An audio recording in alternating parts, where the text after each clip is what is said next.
It's time for MacBreak Weekly. Alex is here, Andy's here, Jason's here.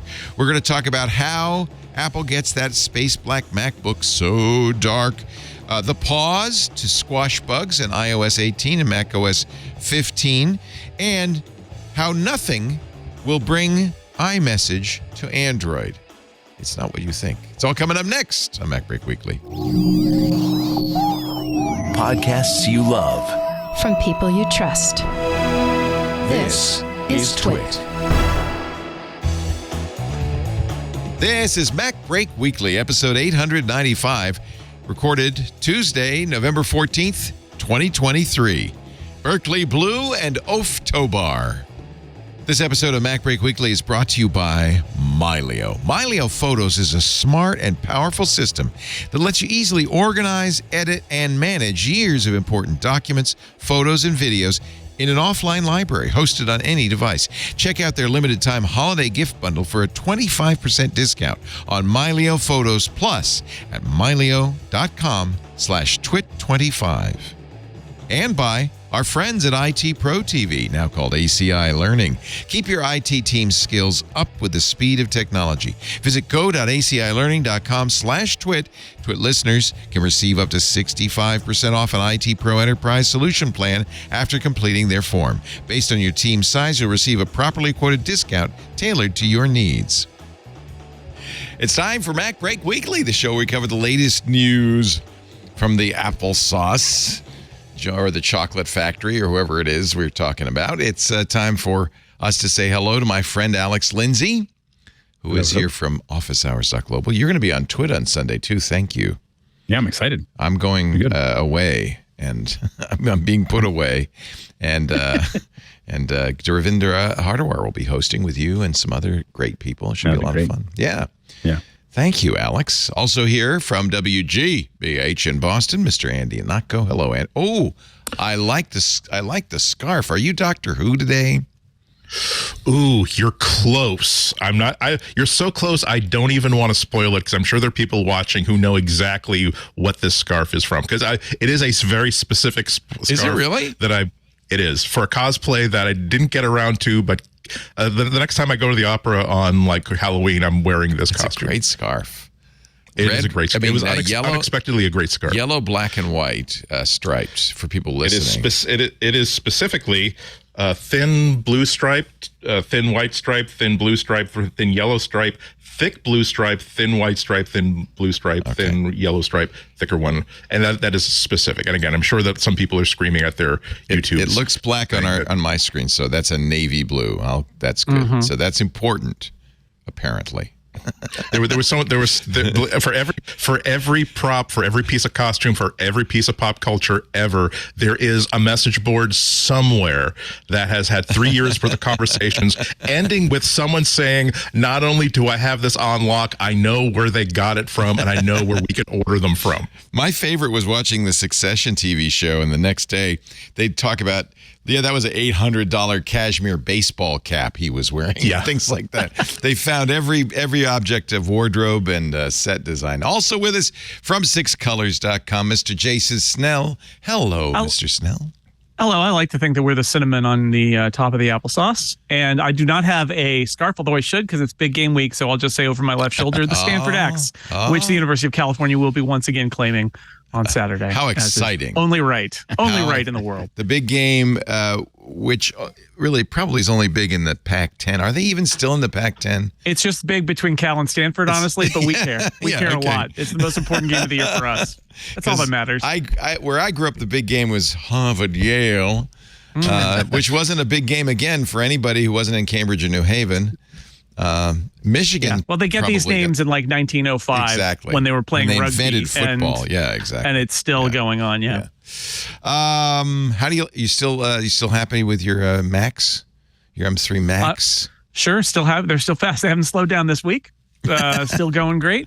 I did my review for the streams for the Hands-On Tech show. You got yours now. And I love it. The negative obviously is it's insanely overpriced. Well, no, over is the wrong word. It's high priced. It's expensive. It's expensive. But I feel like I bought like it's a high fine price for how you're using it. Yeah, for me, for surfing the web, ridiculous. But feels like having a fine Italian sports car or something. I mean, it's beautiful. It feels nice. I love the color. Yes, it's not exactly black, but it depends on the light. Dark, though. Stephen Robles did a thing where he did all different lights, and it just really actually the real place to look is iFixit, who kind of explained the process. Yeah, they did some magnification. When it's just like laying around in your house, it's pretty black. It's pretty gorgeous. Close to black. And I think super happy. When the M1 MacBook Pro came out, I wrote the headline of my review was Mac Pro in your backpack. And I feel like that's basically the story is, the Mac's model is expensive, but the processing power in it is something that I think even high-end pros doing video or development or whatever, they can use that laptop and it'll do the job. It's that impressive. So, you pay for that. And to defend myself against you, Alex Lindsay, I will say that I'm doing things like Whisper AI, which is what you pointed out actually last week, Jason Snell. More and more people who aren't doing photogrammetry are still doing stuff that takes a lot of horsepower. And Whisper AI, you were right, Jason. Whisper AI really benefits, and I don't think it's just the NPU or the neural. When you're talking about Mac Whisper, you're using Mac Whisper. Yeah. It's the text speech to text thing from. Is it from Open? Yeah, it's OpenAI. Yeah, and it's not Mac Whisper's an app, but you can also just run it on the command line. Whisper.ai. I have a shortcut that does it. Yeah, exactly.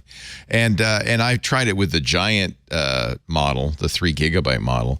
Actually, to be honest, the base model's very fast and is very accurate. So we're going to be seeing people do more and more of these things. In fact, I'll show you a Chat GPT GPT I made in a little bit. Go ahead, Alex. And even all the diffusion AI stuff is something that when you start doing it locally, does not get. Yeah. If you want to do it locally and you want to train it and you want it to be very specific, the horsepower does matter. Absolutely. Yeah. The other thing I noticed, which I regret.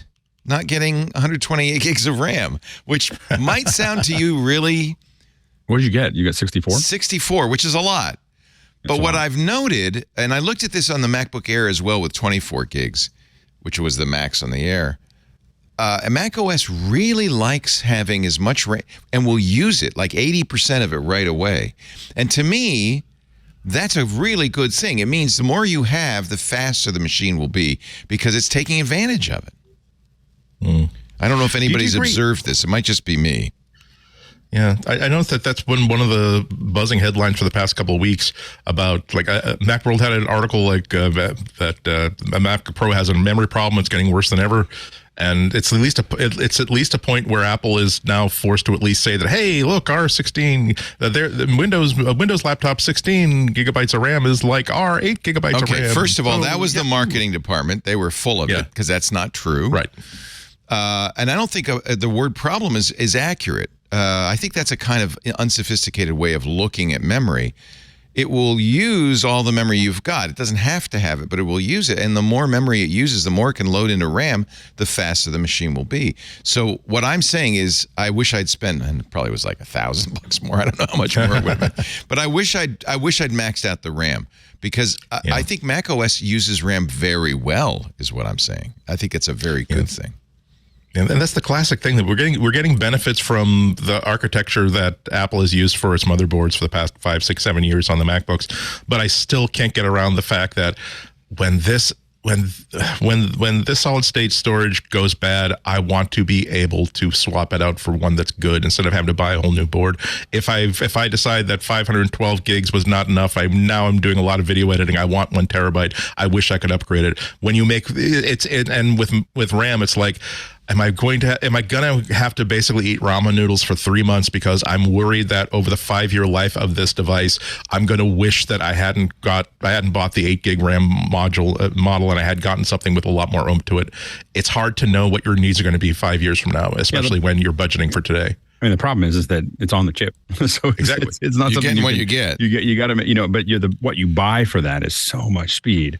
So not being slowed down by the bus is a big deal. And the reality is that I mean, if you look at the speed of the internal drive, it is close to what, I mean, in the old days, what our RAM was like. Right. So it's an incredible amount of speed that, if you get a beefed up, a lot of hard drive space, you're getting a lot that's not very far away. But man, what having the RAM on the chip does mean that you have to make that decision ahead of time. But the benefits, if you're really using it hard, is. And I'm just saying, get as much as you can afford. Because it's not wasted. See, I was thinking, 64, I'm never going to see that used. It's such a silly thing. But in fact, Firefox alone will use 64 gigs of RAM. I mean, and Slack and Discord. But that's Chrome fine. You want the operating system to say, you need RAM, have it. I'll take it back. It will feel snappier. It makes a big difference. Now, I just checked. It's $800 more to go from 64 to 128. That I probably is why I didn't get 128. That's quite a steep jump. But it's a combination, right, of Apple's margins and also the fact that since they have to build those in, they actually have to estimate like how many chips to build with one and how many packages to build with the other, and it's complicated. Welding on the SSDs, I think, to Andy's point, is a little bit I don't know. I mean, that's them I think maybe doing something that's user hostile in a way that the system and package memory is great. I know that a lot of people have been complaining about the 8 gig base, and it's one of those cases where this is not new. I find it interesting that there's a new discourse about the 14-inch base model having 8 gigs of RAM, because this is just a transfer of our old complaints about that Touch Bar MacBook Pro being so poorly powered. Clearly, Apple is afraid of drawing the line higher on price at MacBook Pro, because I think they've gotten the feedback from the sales channel that some people will only buy a MacBook Pro and they will not buy the $1999 base configuration that we used to have of the 14. And so there's always going to be an under-spec'd, underpowered, cheaper thing that's got the word Pro in it. And the fact is, for a lot of users, it's going to be good enough. And it might get pokey with a lot of Chrome tabs.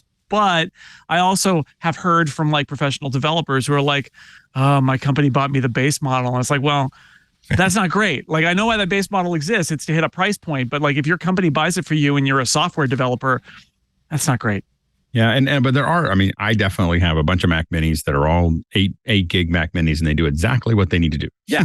And so, and I have no complaints about it. I'm glad that I had, because when I go below that, I start buying PCs. And so the thing is that I start buying at $300 and $400. I'm buying PCs because, I just have this really low level thing I needed to do. And I don't want to pay the $600 or $500 for the Mac Mini to do the baseline Mac Mini to do that. I will say 90% of the time I walk in and I go into the Apple store and I go, I'm going to get the base model. And I'm like, another $200 will be get a little more RAM, and before you know, you spent $900 instead of $600. And so, but I think that I do think it's important that it's there. I wish that they had one even less powered that was at $300 or $400. There's lots of little glue things that I always want to do with these computers that Apple still sits a little above, the ability to do that.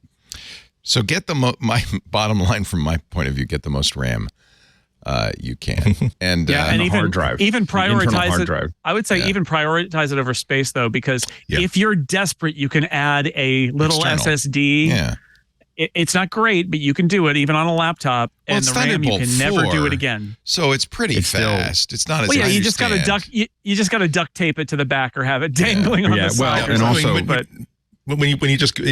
just quickly, when you go to the mode of, okay, I made a poor choice and not getting a lot of storage, but I'm going to use this simply as a boot drive, and I'm going to put all document storage, all project storage, and anything else I can onto this external. If you have, 512 gigs as a boot partition is probably going to be adequate. I can't think of many apps that you would be installing on that boot partition that would crowd out and 80%. Yeah, my biggest regret of mine is that I did exactly that process with my studio, and the thing is that the bus is really limited to about 2,200. It's 2.2 gigs is about what you're going to get through that bus, to a drive through the cables and everything else that's there. The internal is 5 gigs, and the number one thing if I had realized that the internal was so much faster, because I had a project where I had admittedly 6K streams that I'm trying to edit and resolve, and I could not couldn't even find a way to edit it with external storage. Like I needed, and so I ended up copying it all, clearing stuff off my drive and copying it all onto the drive.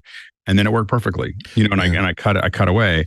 And so the thing is that's the problem really is that if you're doing something that really uses the speed, you're going to want to put as much hard drives. You're going to want as much hard drive space internal, because it is very much. I don't know what it is on the laptop, but on the studio, it is twice what it is on anything external except for the iodine. Iodine makes one that you plug into you use up all of your Thunderbolts. It passes through, you still get them, but you have to hook them all in there, and then the iodine can get to the same speed. Yeah, that's an interesting perspective, because like a lot of people, myself included, like I kind of default to the MacBook Pro chiefly because like I don't care if it's a little bit thicker, if I get a little bit larger battery, if I get a little bit more of this, a little bit more of that. So I'm not even going to really matter to that sort of stuff. But a lot of people who like you who think that the letters PRO actually should substantively mean that this is what when I bill at $2,000 an hour, this is going to be suitable for my tasks. So maybe on that basis, when the marketing team goes with the engineering team and decides what should be the base level of RAM in a Pro anything, we should not make sure that we do anything that's kind of chintzy. It has to be at least medium in the eyes of the people who are going to be buying this. Yeah, I get that as a dream, but the reality, and we've seen this because of that touch bar, that lousy touch bar MacBook Pro, and there's been a low end outlier model for a long time, is there are people who are regular people who will not buy a MacBook Air because it's for babies, even though that's dumb and it's great.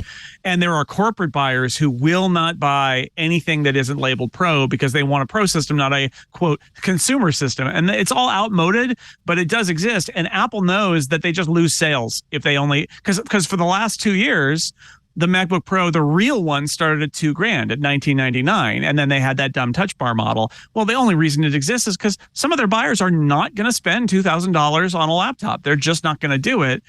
They want that base model, and so there's this push and pull between like Pro as a meaningful thing, which is professionals use this, and Pro is kind of an aspirational brand that just means it's nice. And the problem is in that overlap area where a product spec'd to be an aspirational brand is then handed to a professional and they're told to do their professional job with it.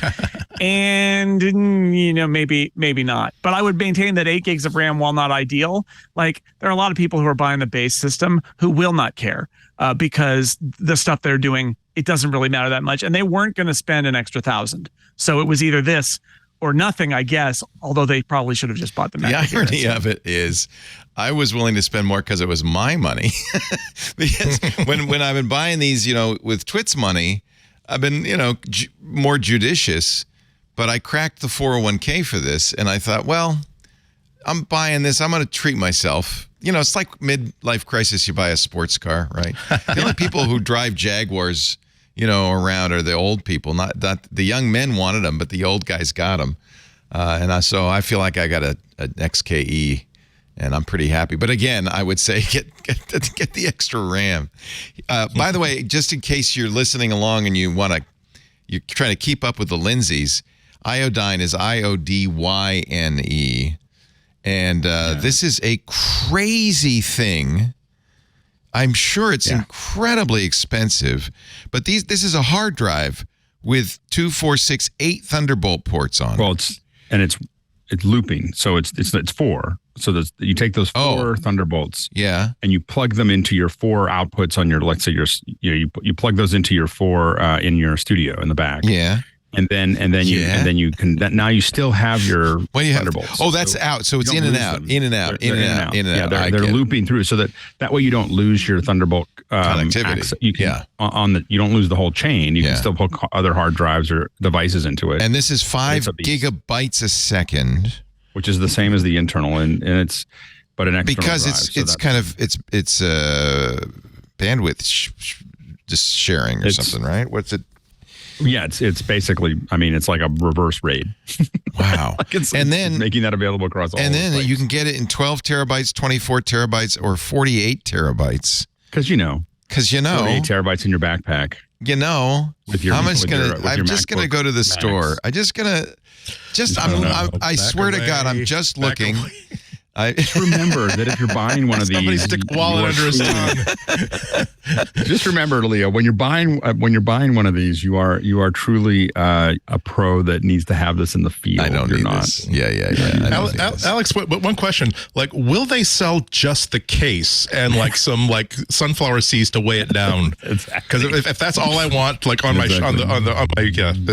I only have one question: does it come with cables, or do I have to buy my own? I think it actually comes with cable. I've never used it. I just know of it because I had to do a lot of research. And you can get 12 terabytes for $4,450. That's populated, right? I hope. Yeah. You can get 24 terabytes. Oh, it's only a little bit more. Let's go for it. Or 48 wait a minute. I'm sorry. I was looking at the wrong number. That's this number. When it goes to 24 terabytes, it's $7,500. Yeah. 48 terabytes, 17.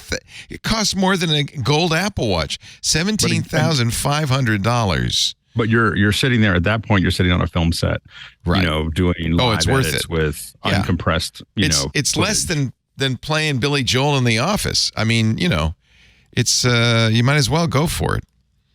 I love that. I'm referring to the stat that you threw out at the beginning of the show. Oh, that we were talking about. It in The Office, it was 2 Tickets to Paradise. Cost $60,000. It wasn't even Billy Joel. It was music. It was Eddie Money. Eddie Money. Aptly named, maybe. It's not even that they played the song. They just had to have Steve Carroll go, "I've got to." Don't stop! I can't afford it. Don't do it. There goes my Pro Data iodine. Right out the window. So here's the article from MacFixit. I got to just props to the MacFixit folks, Kevin O'Reilly, how Apple made the Space Black MacBook Pro. And it's not like they got Apple to tell them.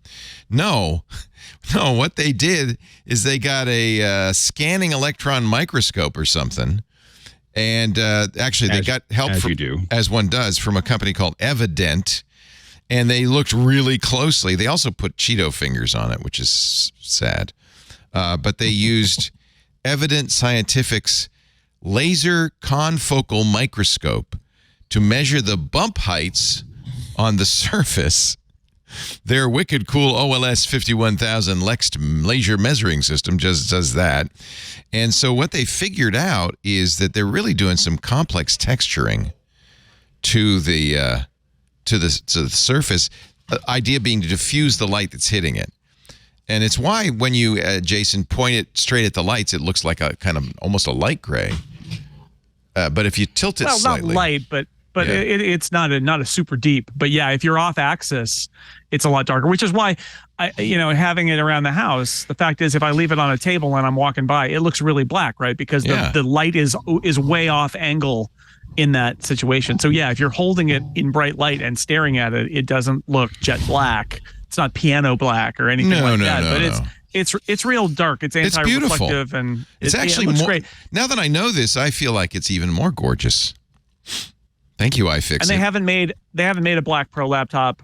I think I said this last week, since basically the Wall Street era, which is like the right after Steve Jobs came back and they did those black ones with the little white Apple logo. So it's been a long time. And I will vouch for the fact that it is better than, because I have both the Midnight. There you go. That's the classic. It's got that's the polycarbonate Black MacBook. That's beautiful. That was one of my favorite laptops. Yeah, it looks great. I paid the extra $200 for the black paint, but it's paint. It's not, and so this is different. It's just when you buy a fancy car or something fancy, an object of art. It's the little things like that that make it feel valuable. Yeah. Part of it's you're buying the experience. Every time in the Apple Store era where I've bought I spent like $2,000 or more for like a MacBook, I shouldn't care that what happened was before I even got 4 feet into the store, someone came up and said, "Oh, are you picking up?" Said, "Yeah." "Oh, great. Here's your phone." "Great. Wait here. Don't go even a foot more into the store. I'm going to get it and bring it out to you, and then you can leave." As opposed to a sense of, well, I'm spending $2,000. Not that I want to be offered tea and sandwiches, but it's like I'm picking up a pizza, really.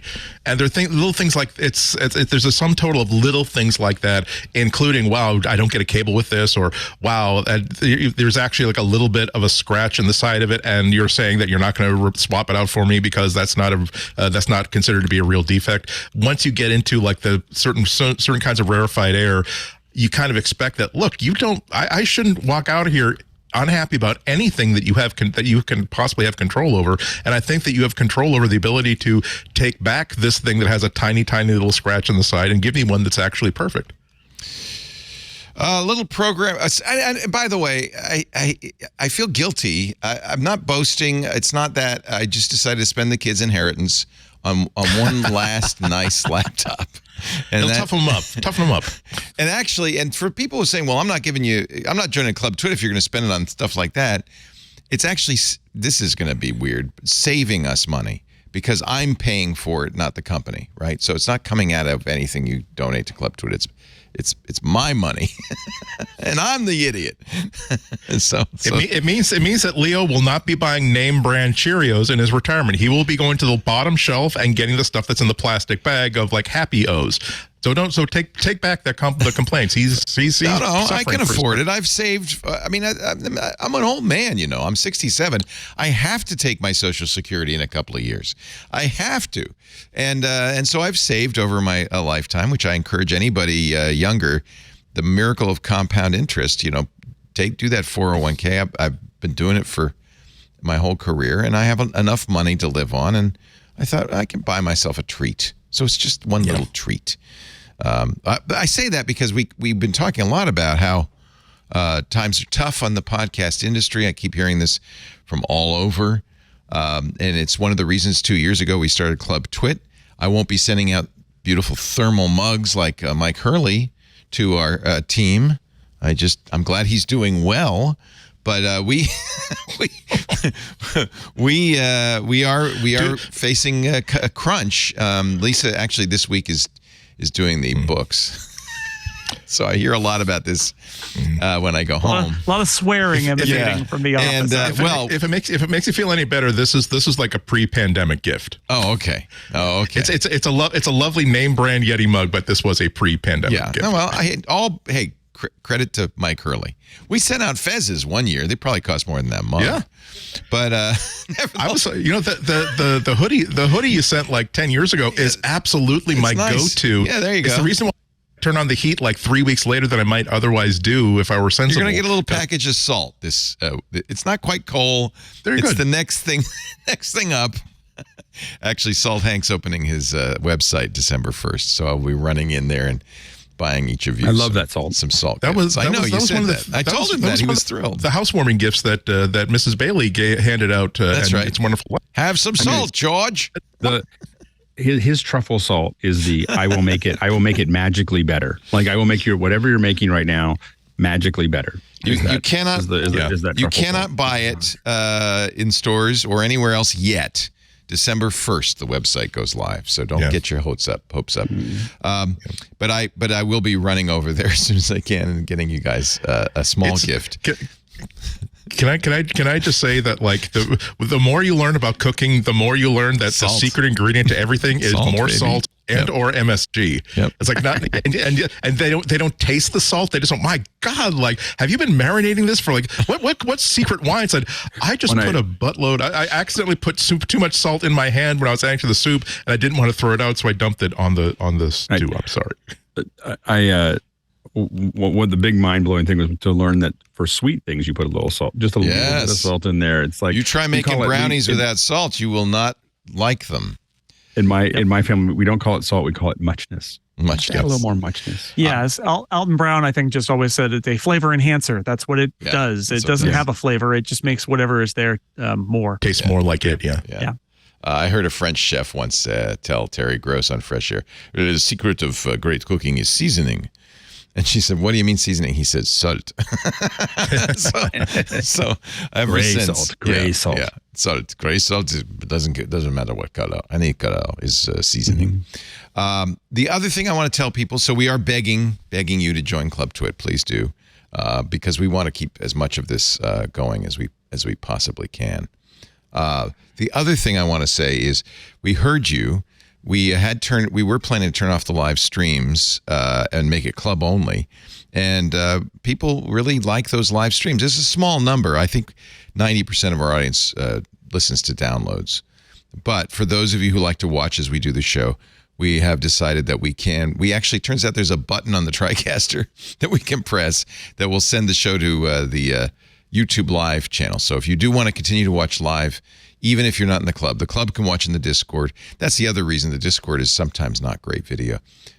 You can also watch on YouTube live. And that way you can also watch it on your big screen TVs and so forth. The difference is we will not turn that on for reruns, and we will turn it on only when the show is about to begin, because we want the club members to get the sometimes banal and sometimes fascinating pre-show and post-show conversations. That will be club content only. So we will be, it won't be going all the time, I guess is the point. A lot of times it'll just look like what does it look like if it's not going? Just a logo? Or there's no stream. There is no live stream at all. It's just... you just don't even see it. No. So it'll show up on YouTube when we're live, but when we're not broadcasting, they just did nothing. It just goes away. Yeah. Okay. So if you go to youtube.com/twit, you can show it, and it'll be fun. And then you click the live tab. If we are live, it'll be doing it, right? Yeah. So if you click on it right now, we'll see ourselves. Oh, this is it? No, it's the one to the left. This one? Yes. Okay. And now you can see us looking at it. Looking at it. Oh, that's why I was confused. Yeah. So now we're looking at it. Now we're looking at it. It's going to go. Pretty soon we're going to be looking at it, and then let's just leave it looping for a couple minutes. So for a variety of reasons, but mostly because you begged. I don't want to encourage begging. They say never give a dog treats at the table because they'll never stop. So don't consider this a treat at the table, okay? That was really mean. It came out so rude. I apologize. We thought, hey, at least for the time being, we'll keep the live stream going on Twit Live. Let me take a little break. We'll come back with more. Actually, I do want to ask you a little bit more about this MacBook and Jason, and the iMac you reviewed as well, right? Sure. Did the iMac have how much RAM did it have? It had the weird new 36. I think the one they sent me is 16. 16. Okay. Yeah, I think so. The M3 does weird multiples of 3, not 2, right? Only for the Pro chip. The base and the Macs don't. So confusing. They only have two banks of memory, but the Pro chip has 3 banks. So you get 18 instead of 16. And while Apple doesn't tell you this, it is LPDDR5 RAM. I mean, it's real RAM. It's not like some special magical. It's just in the package. They put it in the package. Yeah, but it's not anything else. It's just normal RAM. Which may make you ask, well, why does Apple charge $800? We are lucky that they do not brand it Magic RAM, because it would be even more expensive then. For 64 more gigs, it's $800. Okay. Because it's Magic RAM. Well. It's Elven. It's a +1 RAM. It's Elven. You have to attune to it. These are D&D jokes. Anyway, it's Magic RAM. Roll for productivity. Yeah. You rolled a 2. Oh, well. It's 2d6 plus 5 to hit. And you'll do some magic RAM damage. David Schaub tells me it is in the system information. I didn't know that. It says LPDDR5. Our show today, I'll tell you one reason I wanted more RAM and more CPU, because I keep Mylio running all the time in the background. Mylio, I've become such a huge fan of Mylio Photos, Mylio. It is the ideal way to organize not just photos, but videos and even documents. I have Mylio always keeping an eye on Apple's photos, on my Flickr, on my Facebook, on my Insta, on my Google, on all the places I put photos, so it can aggregate them into the key one and only library. And the best of all, Mylio doesn't use the cloud. It actually, if you get Mylio Photos Plus, will sync to all my devices. So I have copies of my photos everywhere. Well, I'm happy to say right now, for a limited time, Mylio is offering a holiday gift bundle. So this is, it's always been free to get the first one. Put it on your computer or your phone. But now with a holiday gift bundle, you get 1 full year of Mylio Photos Plus, which means you can put it on every device you have, and they sync between each other. Plus, you get the easy-to-use editing software Radiant Photo and premium membership to the photographer community platform ViewBug. So this becomes suddenly a very juicy bundle. Mylio Photos recently dropped the year's biggest update. Huge. They had an event, and they said, you have to promise not to tell anybody. But now I can talk to you. Even more customization, accessibility options, control on how you handle your digital libraries. It just keeps getting better and better, which is why I love Mylio so much. Mylio Photos Plus offers even more by letting you connect all your devices, take full advantage of the new Shared Albums and Spaces tools, which lets you share your media with customized control and privacy, whether it's at work or with a family. Spaces lets you sort and organize files into subject-specific views, family, work, personal, private, and then create those custom spaces for whatever you want, which means you can collaborate with your team or your family members or automatically share photos with them or allow them to, and they just sign in your account, by the way. You don't have to have them have a separate account, and they can contribute to it too. And with remote control, you have full control over what's visible and which tools are available on each device connected to your account, no matter who it is. So my sisters, I said, put Mylio on your thing. It's free, put it on your computer, sign into my account. And now you'll see that shared album with all of our childhood photos. You can add some if you've got some. I wish you would. Please add some. And then you can edit them and you can do all sorts of stuff. It's a really great way to work with portfolios, to manage project assets, for personal organizations, family sharing. And because Mylio Photos is free on one device, everybody can use it. You would control also other things in the sync, like you can do like my phone. I don't have a huge amount of space on the phone, so I have thumbnails. I don't have originals on my phone, but on my desktop I have originals and thumbnails, and it will tell you exactly how much space each is going to use. It's easy to open your editor. It's got a great editor within it. It does automatic categorization. I can go on and on. So many nice features. It does all of this without going to the cloud, see? So it's doing it on device. So it will categorize your photos. It will do all the face recognition. You have to tell it, okay, that's my mom, that's my sister, that's Lisa. And then it will, from then on, go through all the photos. I have more than 200,000 photos in there. I know people have more than 2 million photos in there. It does not slow down. It is super, super fast. Get your stuff. You've been putting it on Instagram and Facebook and Flickr. Get it back. Put it in your life. Put it in your album. You'll be glad you did. Share it with work or friends or family. Now, get 25% off your first year of Mylio Photos Plus today for a limited time. Check out the holiday gift bundle for even more great deals. Go to Mylio.com. Now, this is a new URL, so pay attention. Mylio.com/twit25. Okay, twit25. That's a 25% discount. Honestly, this is the time. Do it. Mylio.com/twit25, which means you can, of course, download, and you can tell your friends this too. Download Mylio Photos Plus for free right now. Mylio.com/twit25. Really kind of amazing what Mylio is doing, and it's getting better all the time. And thank goodness, because honestly, all the other companies just want to move you to the cloud. Just, we want your photos. I don't want to give them my photos. We have several sponsors now that have allowed me to pretty much move off of Google entirely. Milo's one of them. All right. Let's see. What else? Any other thoughts on the, Jason's had the iMac and the MacBook Pro for some time now. Have you continued to use them? You have any other thoughts? I'm not using them as much because I'm back here at my desk, but your reviews it is, and you don't want to get used to it.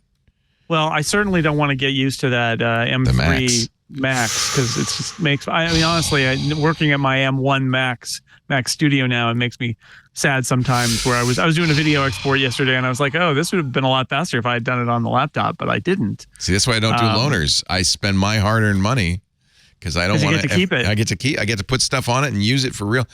And I love it. The other thing I noticed, which is maybe a negative, I think it's a positive. Apple has decided that power saving be damned. If you need power, we're going to give you power. So I don't know if you've noticed this, Jason, but on my Macs, when I play Baldur's Gate, I get 2 or 3 hours of battery life. You really want to plug it in. Yeah, it'll crank it up if it needs to. Although I think some of that is depending on exactly what versions and what APIs. But if they're cranking up the GPUs, also there is that high power mode that you can. I didn't even turn that on. But all it does is cool it so it can run even faster. Yeah. It runs Baldur's Gate at all maxed levels of graphics beautifully without any problem. It's just it kills the battery. It's going to blow your battery. But that's what it should do. It should use all 40 GPUs, make it beautiful. Yeah, I remember when we were talking about Apple's tests before, and we're like, well, what are Apple's battery tests? Are they fake? Are they real? And the answer is they're real. They're absolutely real. But, is it true that you could use that laptop and get 22 hours of battery life on it? Yes. Is it also true that if you try real hard, you can kill it in a couple of hours? Absolutely true. Absolutely. Because it's power saving, and it's trying to save that power for when you need it. But if you need it, it'll give it to you and it'll drain the battery. For sure. Nice. I think that's a proper decision. It seems like it's a different decision.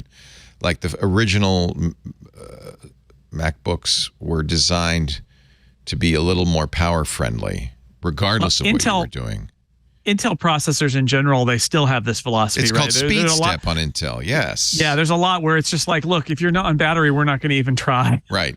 Because this is too much. And Apple, philosophically, Apple's like, nope, you get it all. You get all.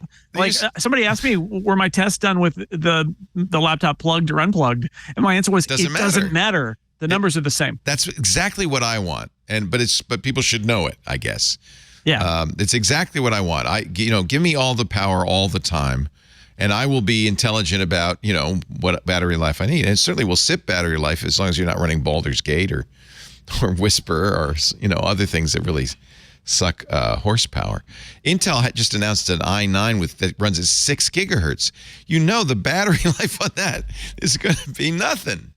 But that's good. You give people a choice. If they want power, they can have power. And I still think that Apple's very, very parsimonious with its use of juice. It's juice parsimonious, if you know what I mean. All right, moving on. Apple paused, says Mark Bloomberg. They paused development of iOS 18 and macOS, whatever the next one's going to be called, to make sure that the bugs were gone. They paused work on iOS 18, iPadOS 18, macOS 15, watchOS 11, just for a week, which puzzled me. It's like, well, wait a minute, you're just going to stop for a week and then you're going to move on? That week was last week. It's their cycle, though. They've got these milestone cycles, and apparently they were going to move on to the next milestone. And essentially what Craig Federighi did was say, whoa, not good enough to move on to the next milestone. Another week fixing the bugs and getting this to work better.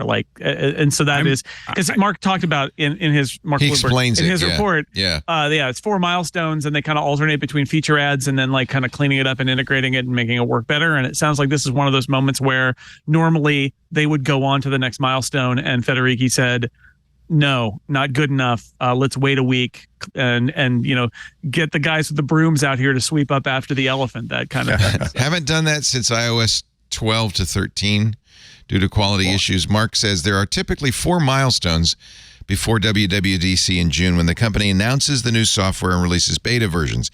Each milestone typically lasts 6 weeks, with 4 focused on adding features and 2 dedicated to bug fixing. So what essentially happened was they had 3 weeks instead dedicated to bug fixing, but that's going to put them a week behind, in effect. He says, as of right now, the 1 week stoppage probably won't noticeably postpone the ultimate release of the software. Maybe it'll give them a little less time at the end of the cycle to eliminate last-minute glitches. I think it's send a message, too, right? Send a little message about cleaning up your code. Guys, no regressions. Mm-hmm. Federighi in 2019 said he calls it the pact. The pact. The pact. We will never knowingly allow regressions in the build, and when we find them, we will fix them quickly. Regressions are bugs added by adding new features or work that you do. Something that was fixed goes bad again. And he says, we'll never allow it knowingly, or we'll fix them when we find them. Which is super hard to to do. Like it may seem like a simple little sentence, but it is really hard to add new features without breaking something. Because everything's, it's like spaghetti. It's all intertwined. Well, you hope that it's not. Like that's the whole point of avoiding spaghetti code is to have it, clearly commented, clearly structured, clearly and it's hard. I mean, when you want to move fast and break things, you oftentimes will, like you're trying to figure something out and you can build a lot of things that then are very hard to come back to later. And the problem is that when you're developing those things, it is hard to have the discipline to go back and rewrite it. Like, to say, okay, now I'm going to put it into the piece, and Apple's better at it than most. But I know when I've worked on dev projects where we've worked on it, we have to decide, like, are we really going back and going to, like, rebuild that code? Because we just, we know that we just got, you don't want to slow down when you're trying to figure it out. You want to just hack it in there to see what it's looking like, but then you have to have the discipline to pull it back out again and build it properly and comment it and structure it and then put it back in again. And that's hard and under pressure. And I can't believe they only stopped for a week. Like if you told me the quality was off on something, I'd be like, well, we're gonna take a month and we're gonna figure this all out. I think it just goes to show that something that is absolutely non-obvious and that I have to keep reminding myself of, that Apple just is not proven itself to be great at internal multitasking. That you'd think that, wow, they're a $2 trillion company. Let's just throw more money and resources at this until it's fixed. But it's like, well, no, it's like they have a limited number of work of human hours that they can apply in any given week. And if they decide that they need to take an extra week if they need to focus on something that's really, really important, that means that a lot of other stuff has to grind to a halt. And so it's Apple is, I think, is kind of unique here. Maybe just that they're more disciplined, or maybe that they're more realistic about how they approach these projects. But it is something that is surprising and frustrating. I think in the world of engineering, it's kind of well known how to avoid this kind of stuff. With functional code that's isolated, test-driven design. It's just really hard to do. It's a lot easier if I can do it because I'm an individual developer. Patrick Delahanty saying I write notes to my future self. Yeah, but when you're working on a team of 1,000 people, it's probably pretty. I can see how it would be hard to do without a lot of discipline. It's just having them. That's why having them do it the same, and also having everybody do it the same way or similar ways, like structuring it. Like when you walk into there are some companies that when you walk into the bathroom at the, where guys are standing, there's pictures of how to structure your code. not Apple. That's not at Apple, but it's at other companies. Like, here's how you might want to think about doing that. And like, if you might have this problem, here's how to fix it.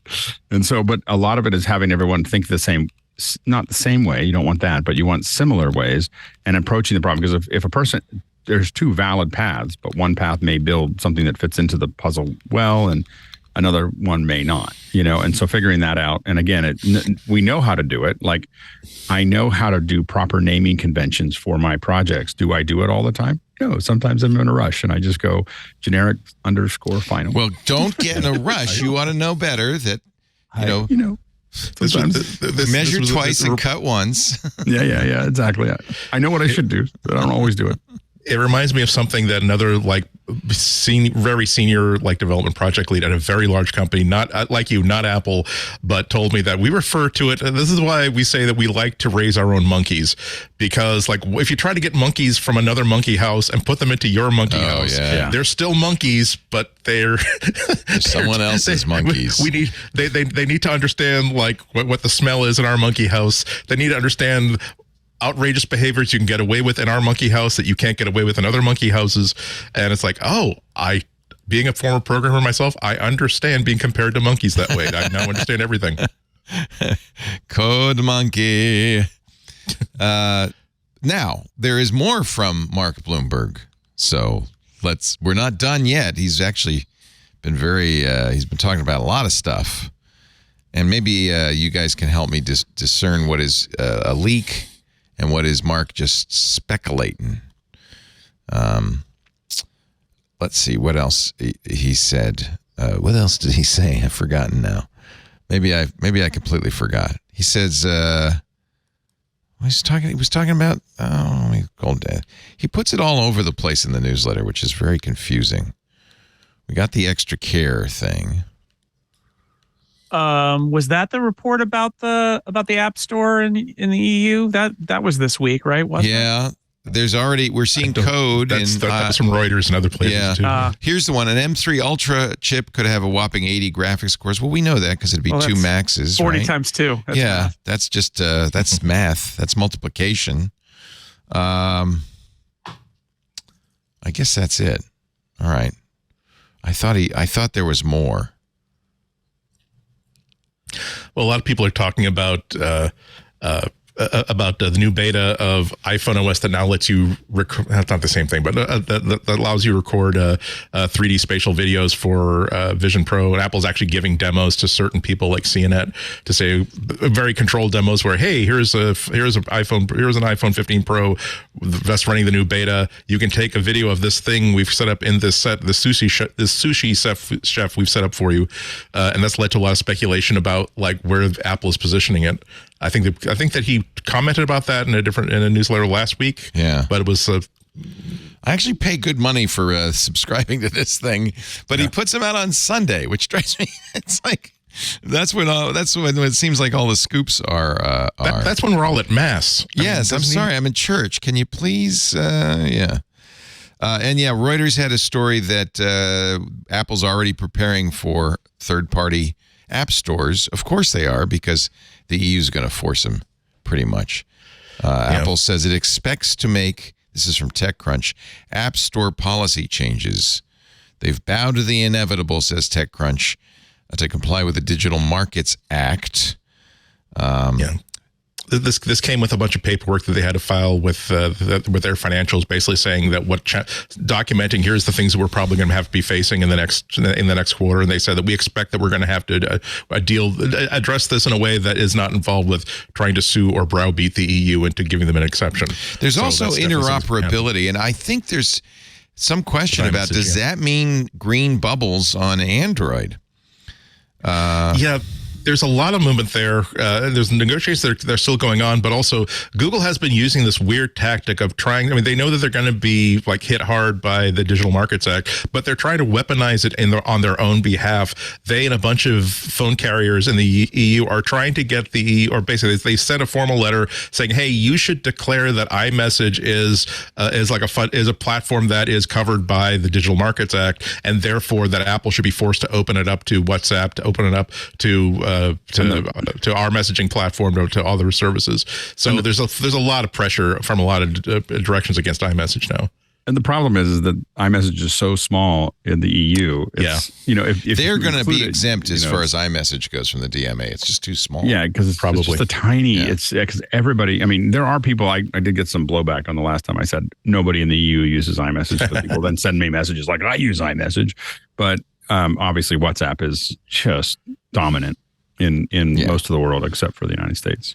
Well, I misinterpreted this headline when I first read it in The Verge. Nothing is bringing iMessage to Android. But actually, nothing is something in this case. Nothing is the name of a company that is bringing a feature to the new Nothing phone. Damn it. Damn these companies and their clever names that make you have to Nothing. And their next product, When Hell Freezes Over.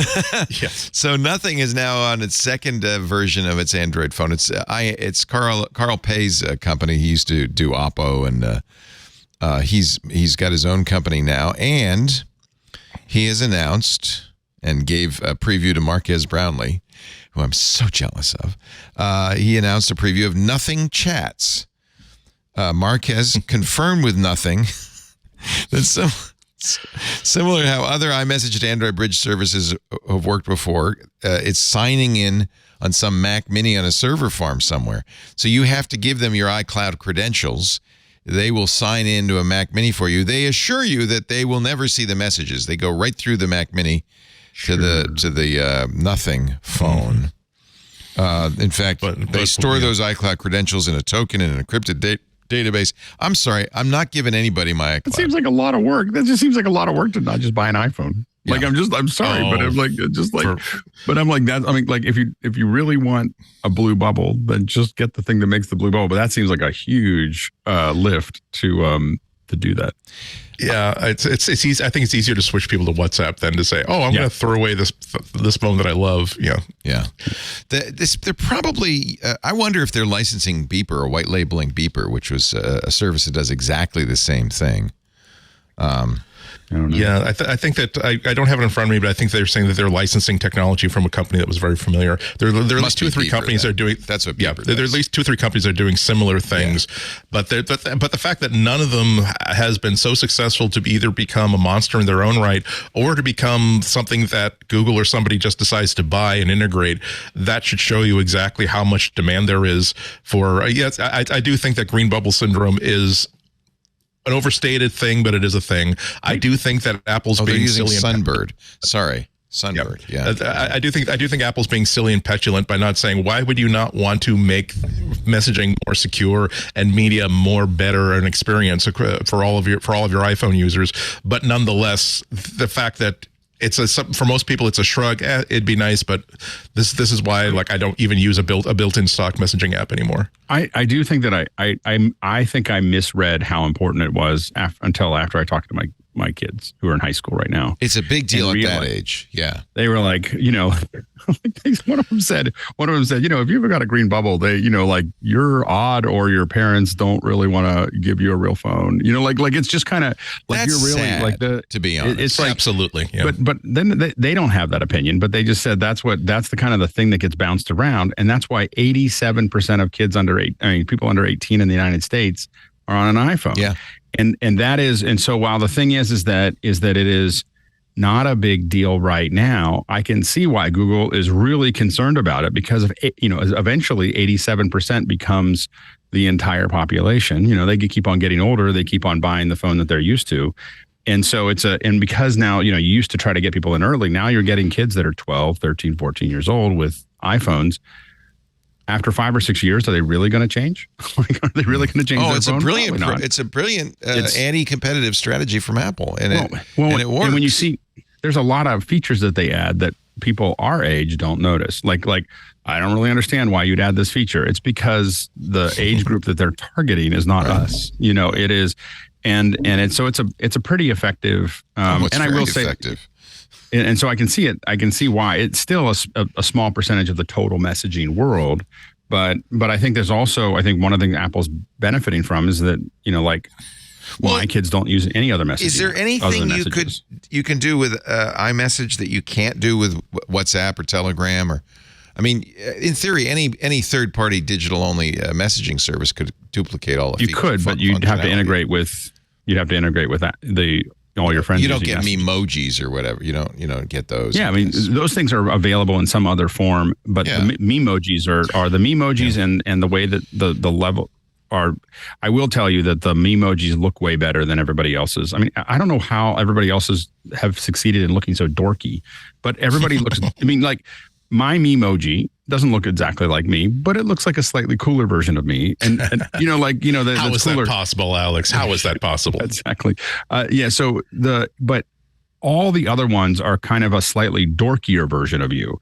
And I don't understand what happened there. But I every time I see the other emojis that you can build from Snap and from all these other ones, it's always kind of a weird dorky version of yourself, as opposed to the Apple ones that look like a cooler version of yourself. And I think you're never going to convince me of that. I'm sorry, Alex. It does not look like a cooler version of me. It looks like a soft, focused. You obviously haven't worked at it.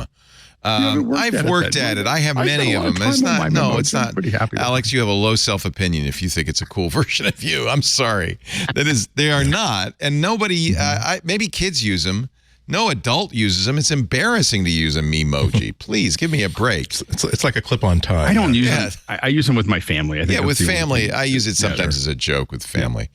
But anyway, Alex has a really good point, though. We can't forget how cutthroat Apple's protection of the iPhone is. Absolutely. They know too. Craig Federighi said in a memo, we've seen it.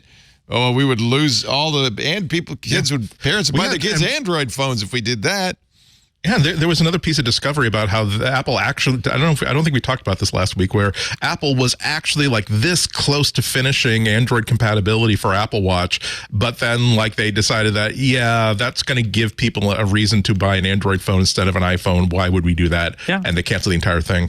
Yeah, the iPhone's the crown jewels. Why would they? I mean, honestly, this is my question is there's a lot of talk about, pity the green bubbles and Apple should be open and all of this. It's like, it is an appreciable area where Apple has built a moat above. It's a good moat. Around the iPhone. You don't build moats above, you build them around. And it makes people want to have an iPhone. It makes people want to keep an iPhone. The iPhone is their entire business. It's half their revenue. It is the whole thing. Why in the world would they out of the kindness of their heart hurt their most important product? I don't get it. I can give two reasons why.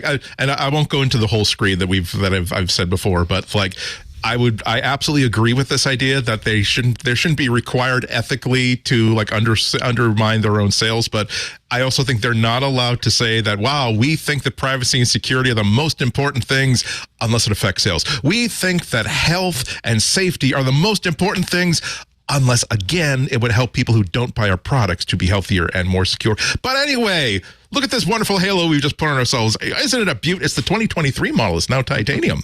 I personally think, I think the Apple's biggest mistake was even entertaining the idea.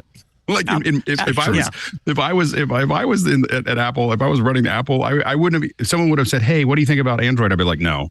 Let's not and I wouldn't have done it over email. It was just been like, don't write it. That was a big mistake. Yeah, that's crazy. That's the biggest mistake. Is like, why are you using email to talk about these things? Like I do think a lot of it has to do with if regulators basically insist that we open up iMessage, we have to have a plan for doing that. If it's less of a problem with the Apple Watch, but I could see how they're saying, let's at least explore this and at least have a plan for how we can get this spun up if all of our appeals lose and we have to actually do this. How can we do this in such a way that it wouldn't be as damaging as possible, or it wouldn't stretch our resources any thinner than they actually are? Given the end-to-end encryption, I don't think there's a way that they would ever do it. But what I would say is this: I agree with you, Andy, that they should probably implement RCS. They're not going to, if they do it, it's not going to be a blue bubble, right? That's not going to, that's not going to change. But if they wanted to, they could implement at least somewhat more secure system. Not really necessarily secure, but more secure. And I agree that they seem to be sort of like all in or all out. It's like it's either SMS or it's iMessage. But I go back to my original point, which is they're trying to serve their customers. And iMessage is a, bespoke for Apple customers product, and it works really well, and it has a lot of benefits to them. And so they're going to just kind of keep doing it. And I don't have a problem with that, but I do agree on the broader sense that I think there are some other things out there like RCS that like, I don't know. They seem to just not want to support that out of spite. And everybody kind of frames it as, but if they supported RCS, they'd have to give up the blue bubbles and all that. It's like, no, they wouldn't. Of course not. They'd still be green, or they'd be orange or something. They would not be. The problem for me is that if the Messages app says that, I'm talking to another iPhone, I'll use the iMessage protocol. If it's not, then okay, I will fall back to SMS. I don't see the argument for saying I will fall back to a more secure international standard protocol that also will allow people to send photos to each other that don't look like they're from a live journal from 2005. I don't disagree. I think that's the difference between saying Apple should put iMessage on Android, which I don't agree with, and saying Apple should not make their product so hostile that if you're not on the iPhone, it falls back to, out of spite, essentially, to the worst protocol. What's the minimum wage we can pay you instead not get a suit? That's... And I think that it's just not worth it to them. Like it's not like it doesn't mean anything. And again, we talked about the fact that they took a week off to fix things. Programmers, oddly enough, are not grown on trees. And, you incorporate and it may seem like a minor thing, but every time you add something, it adds something. Like I work on productions all the time, and someone, there's one more little thing. And that's one more little thing that I have to think about, and so, and it's a bunch of meetings that I have to have and a bunch of things that we have to do. And now there's people that have to manage it. And, and Apple just probably at this point, I think that there's probably some strategic reasons for it, but they're busy and they don't have, again, finding programmers are not, they're busy, but this is like, there's a difference between I realize it's not I just don't think they care. It is work to do it, but, people who have iPhones have friends who use Android, and they have conversations with people who use Android. And so where do you set the bar? And I would argue that at some point, there is a threshold, which is, you know what? Our users ought to have a better communication standard when they're communicating with their friends with Android, and not we're going to make it as bad as possible out of spite / just not wanting to do any work. And I would argue that maybe we've cleared the bar where they ought to put in a little bit of work. How much of a standard is RCS? Like what percentage of people are actually using it? It's the default. What percentage? What percentage? What percentage? It's very small. I would anyone running a modern flagship phone that's equal to the iPhone has RCS messaging as part of anyone who's texting on Android. Yep. Anyone is texting on Android, because the numbers I saw were like a penetration of below 20% of anyone using actually using RCS. So that's the whole thing. Is it's not like a global standard that Apple is a bulwark against. It's still not widely accepted or widely used. I don't think that's true. I think it's not used because a lot of people use WhatsApp, but it is used, and it is sort of like the follow-on for SMS and MMS sort of anywhere in the Android sphere, and it's better than what is there, even though it's not as good as iMessage. And again, I get there's a prioritization issue there, but I don't think it's not being used. I think it's just that I'm not saying it's not being used. 20% is still a lot of people. I'm just saying it's not the majority of the world, and Apple has somehow got this little moat that's like surrounded by the rest of the world. There's just a lot of I don't think there's a lot of people actually using it. Well, again, I'm with Jason in the point that, but the people who will use it, it's not insubstantial, and they will have a better experience overall. And the people using an iPhone will have a better experience with those people. And although your point is extremely well taken, we were just talking earlier about how even doing something like, hey, let's change this font on this app, something as trivial as that takes a long time, and it can break things. However, I agree with that. I concur with that. And then I say, wow, well, Apple, you're a $2 trillion company. Sucks to be you, doesn't it? Do it. Actually, as early as it's not about regulation. As early as 2013, according to The Verge, Eddie Q wanted to bring iMessage to Android.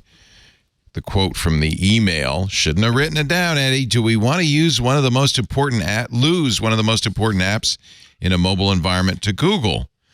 To which it was Schiller in 2016 who said, iMessage expansion will hurt us more than help us. And you wonder why Amazon executives were using vanishing text over whatever. Yeah. So, and it was Craig Federighi who said, I am concerned that iMessage on Android would simply serve to remove an obstacle to iPhone families giving their kids Android phones. He said the quiet part out loud. At minimum, it doesn't cost anything for Tim Cook not to be so glib about this. Like when he's asked point blank in a public forum about, hey, I'm having problems talking to my mom, the woman who born me and raised me, whom I love to a level that is incomparable to any other kind of love. And she says, wow, well, maybe she should buy an iPhone instead. And like, wow, that is let them eat cake on a really, really nice tech bro level. That was bad, wasn't it? That was really bad. This is the technology nothing is using, as thank you to the Discord who told me it's Sunbird, which does the same thing as Beeper. So there are multiple ones of these. And they run basically a Mac Mini in the cloud. If you have a Mac lying around that you don't mind keeping on all the time, I actually use this. This is open source and free. It's called AirMessage at airmessage.org. And it works great. I run AirMessage as my standard SMS app on my Pixel 8. It then gets all my messages, both text and iMessage. It doesn't have all the features. I can't do emojis. Oh, shucks. But I can do reactions and a lot of the features that I would do. It also has a web-based version, and it's free. The only downside is you have to run the server instead of Sunbird or Beeper. I've used this for a long time. I love it. And also, it's another variable that is possibly a reason why you didn't get a text message that was super, super important. So, yeah, but believe me, there's other variables like the sucky service provided by your carrier. Verizon is constantly dropping messages. It's amazing. It's stunning that the premium priced carrier does such a terrible job with iMessage. Yeah, I agree. I just get worried about not only that. You don't but want to also, add another layer. I understand. It works. Yeah, and it works what well. happens when this company goes out of business and they're bought by somebody else? No, it's an open. Who changes Well, that's what I'm their- saying. This is open source. It's not a company. Oh, okay. I forgot It's about that. free one. and it's open source, and it will be around forever, and it runs very well. The only problem is port forwarding. You got to open a hole in your thing. All right, let's take another break. Andy Anako, WGBH and Points West and South. Open a hole in your thing is also a very good show title. Do not open a hole in your thing, whatever you do. It's the only struggle I've had with iMessages is opening that hole in my thing. Hi, I'm Andy. I'm emotionally 11 years old. Also, Jason Snell, 6colors.com. That's where his iMac and MacBook Pro reviews live, among other many wonderful things. Yep, that and colorful charts. Colorful charts every quarter. That should be your slogan. Colorful charts every quarter. All 6 colors. We use them all. And from officehours.global, Mr. Alex Lindsay. Now, see, you close the curtains. The sun is not washing out your beautiful set. It's a cloudy day. I'm still working on it. I did get some suggestions after talking about it last time. So I've got some blackout stickers that I'm going to try on the windows. And so the last thing anybody about it on the show, and should everyone have will to send you see is stuff. daylight. Here, try I this. mean, that just ruins a room, if you ask me. It really does. It really does. I'm not going to disagree with you on that one. Our show today brought to you by, notice there are no windows in this studio. None. We learned our lesson. See, he's giving me a hard time about it. And then he's like, okay, well, show us We your have windows. your fake skylight. windows. We have just fake windows. Why don't you have skylight? Oh, right, because it would ruin everything. Yeah, well, I learned that. As I said last week in the West Side studio, controlling the sun was a nightmare. Our show today brought to you by HID Global. Reduce risk, operating costs, and complexity by outsourcing your public key infrastructure operations to HID Global's cloud-based PKI as a service model. It provides automated management of the complex certificate life cycles and encryption. It's your one-stop shop for simplifying private and public PKI management with one predictable price and one easy-to-use platform. And HID Global's simple subscription plan has no additional charges for additional certificates under your current plan. Geographically dispersed and scalable architecture across multiple regions, HID Global goes wherever AWS is. Ease your procurement pains with HID Global. You'll get up and running in 2 weeks. It's much quicker than the competitors. Their assistance with deployment always includes their incomparable white glove service, expertise, and knowledge. Plus, you'll receive ownership of your private keys. For Google and Mac systems, HID's connector model of PKI uses open source certificate utilities so your organization can use multiple operating systems. It's great for BYOD. Look, there's one thing you got to do. Go to hid.link/MacBreak right now and read all about it. You're going to love this PKI as a service. hid.link/MacBreak. I'm a little worried about Woz. You might have heard something bad happened to him when he was at a conference in Mexico City. He's back home in California. They say now it was a minor stroke. At first we thought maybe it was just dehydration. He was in Mexico City for a conference, suffered a dizzy spell on Wednesday. They took him to the hospital, learned he had suffered a minor stroke.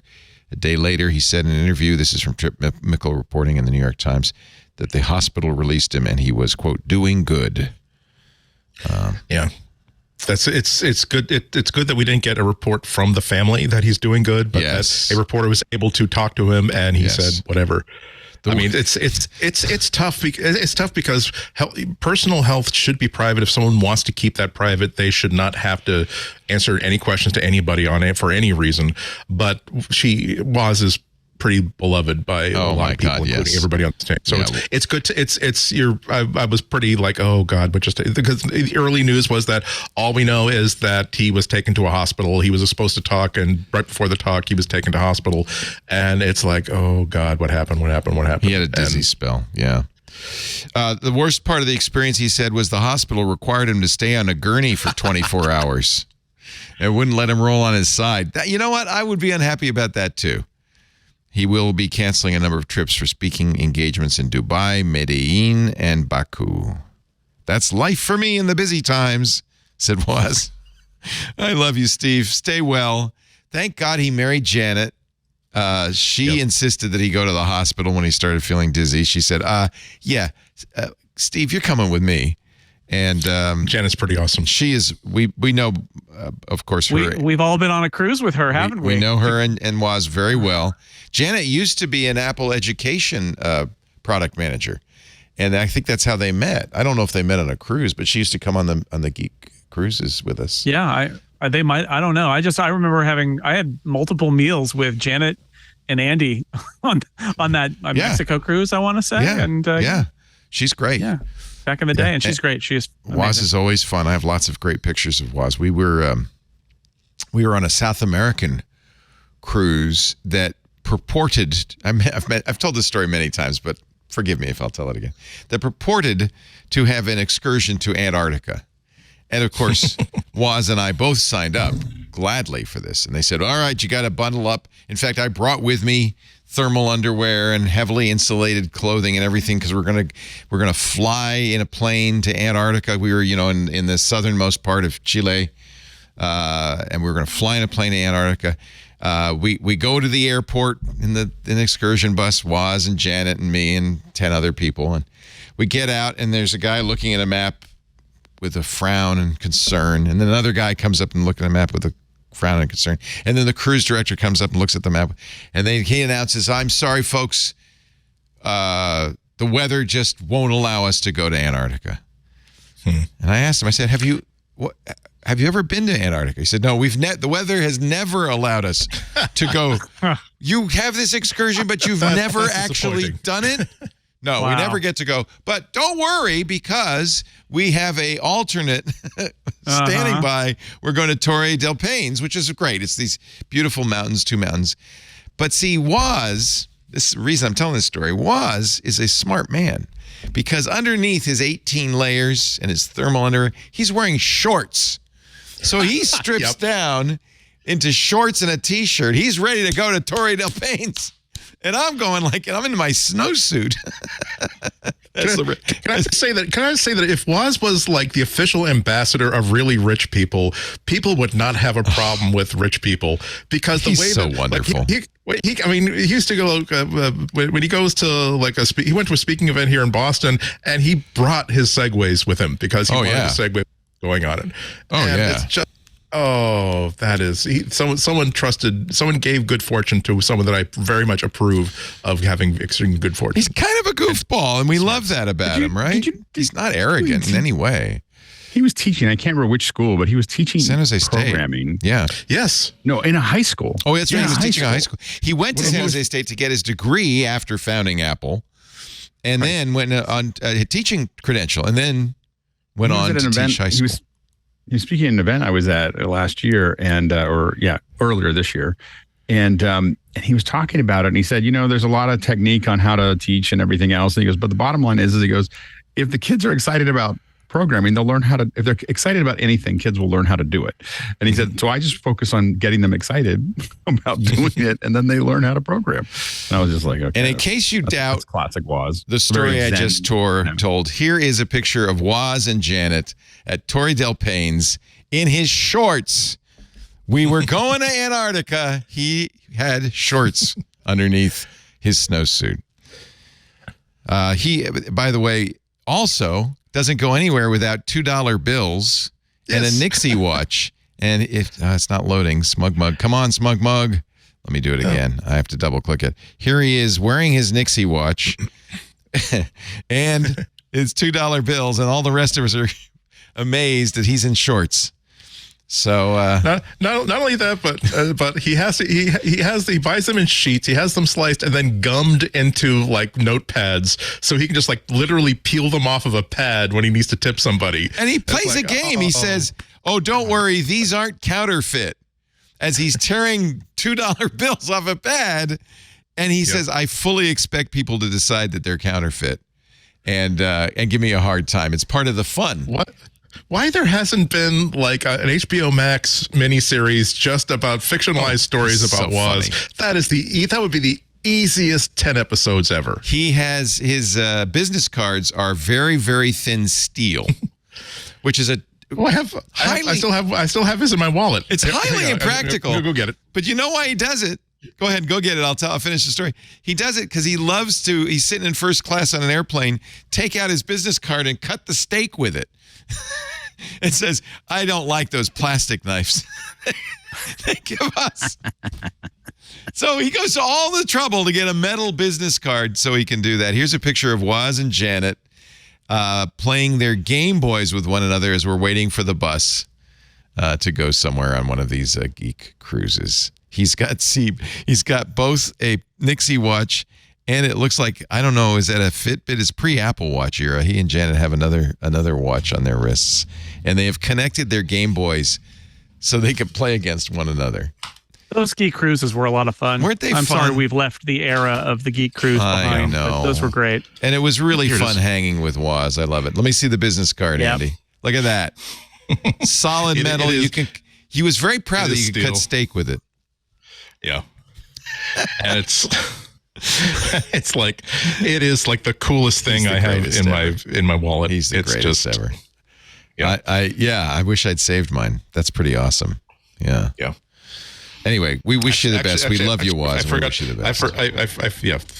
Make sure you edit this before you go, because it is an old card. I'm sure he's. I doubt that phone number still works. He's told so many great stories.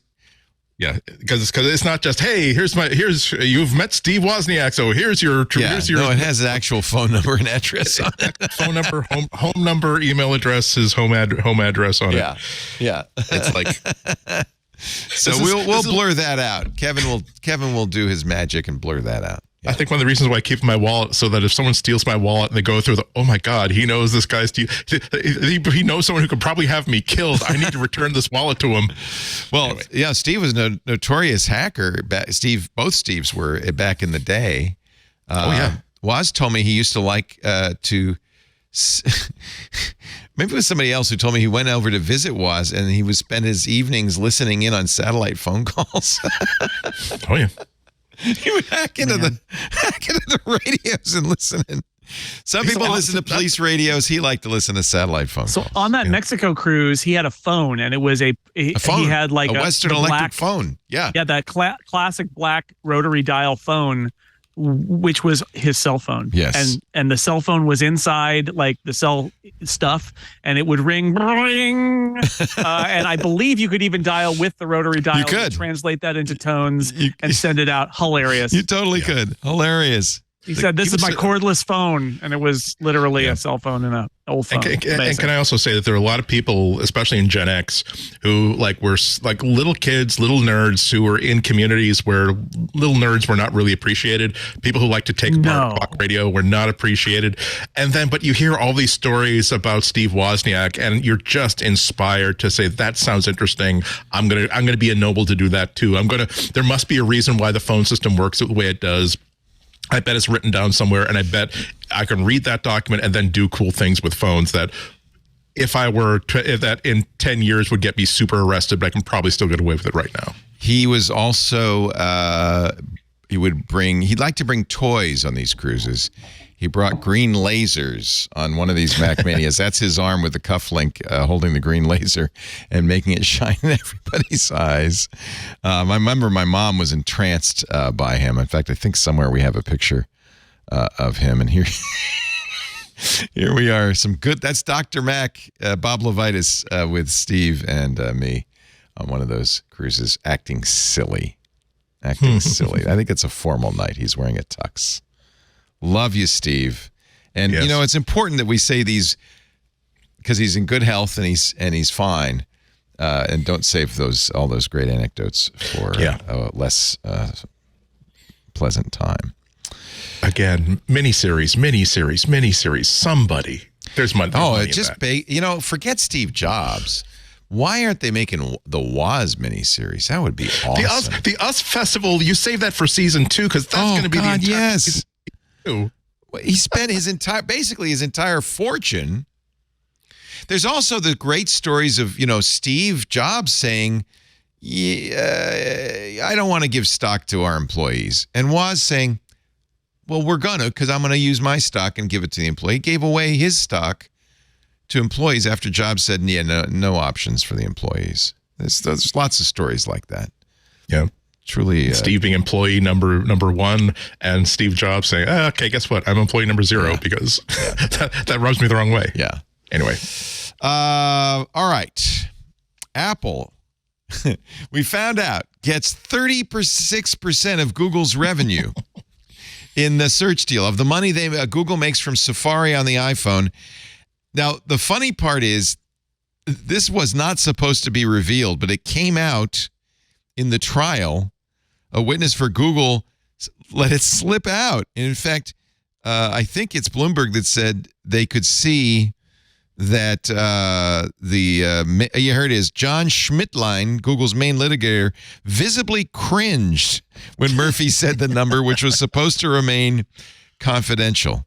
He's not a Google employee who revealed it. It was a University of Chicago professor testifying, said that 36% of the revenue Apple earns that Google earns from search advertising through the Safari browser goes to Apple. That's a nice number. That's a healthy number, I believe. Well, I think the other side of that is how much money Google's making on Apple iPhones.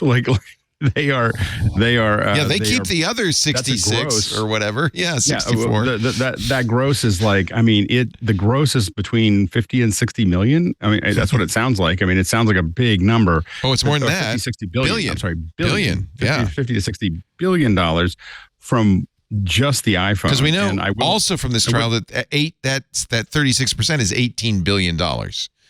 Right, that's what I'm saying. You put the other math together, and they're making a lot of money. $54 billion total. Yeah. And oddly enough, Google isn't complaining about the 36. In fact, they're trying to hang on to quite happily. Paying that 36. Yeah. You know what we call that in where I come from? We call that adulting.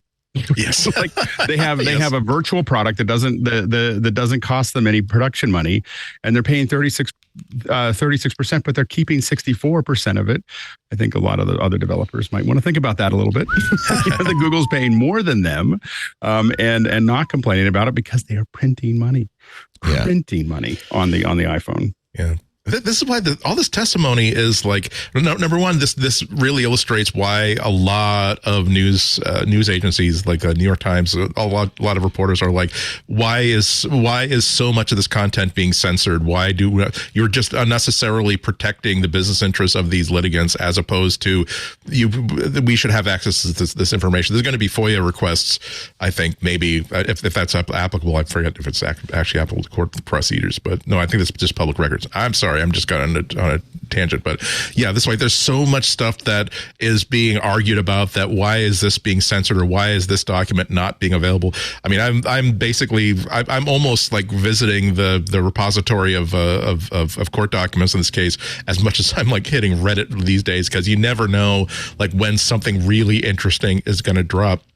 But the other part is like, the Department of Justice keeps thinking that they've got the smoking gun about, see how much billions of dollars that Apple you're accepting for this default position. And the testimony is like, because Google search is absolutely awesome. We want it. It's the best for our users. It's what our users want.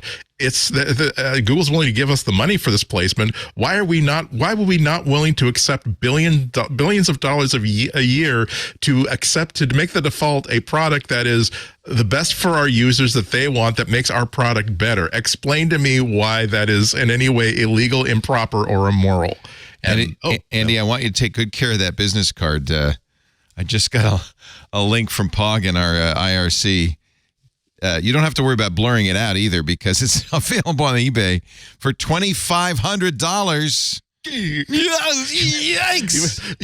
Well, okay, it's available on eBay, but okay, so I could trade this for a new Mac Pro. Actually, this one does not have what yours has, which is the phone numbers and the home address.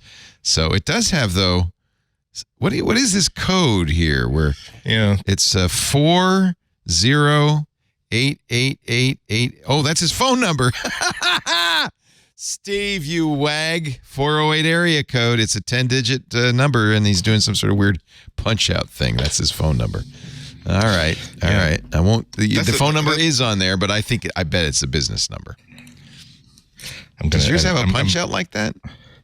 Hang on, give me 1 second, because as it happens, of course, I have like blue painter's tape at my desk that I do the podcasting from, and so of course he's blurring it out manually, just in case. It's old, and I'm sure that I'm sure it's really old. It's probably his business line, and I'm sure that he has the resources to So this is okay, great. So you know what his name is.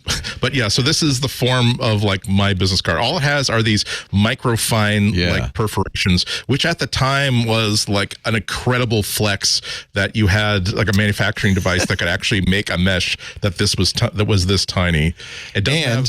Speaking of great memorabilia, Jason Snell has this comic book. Wow.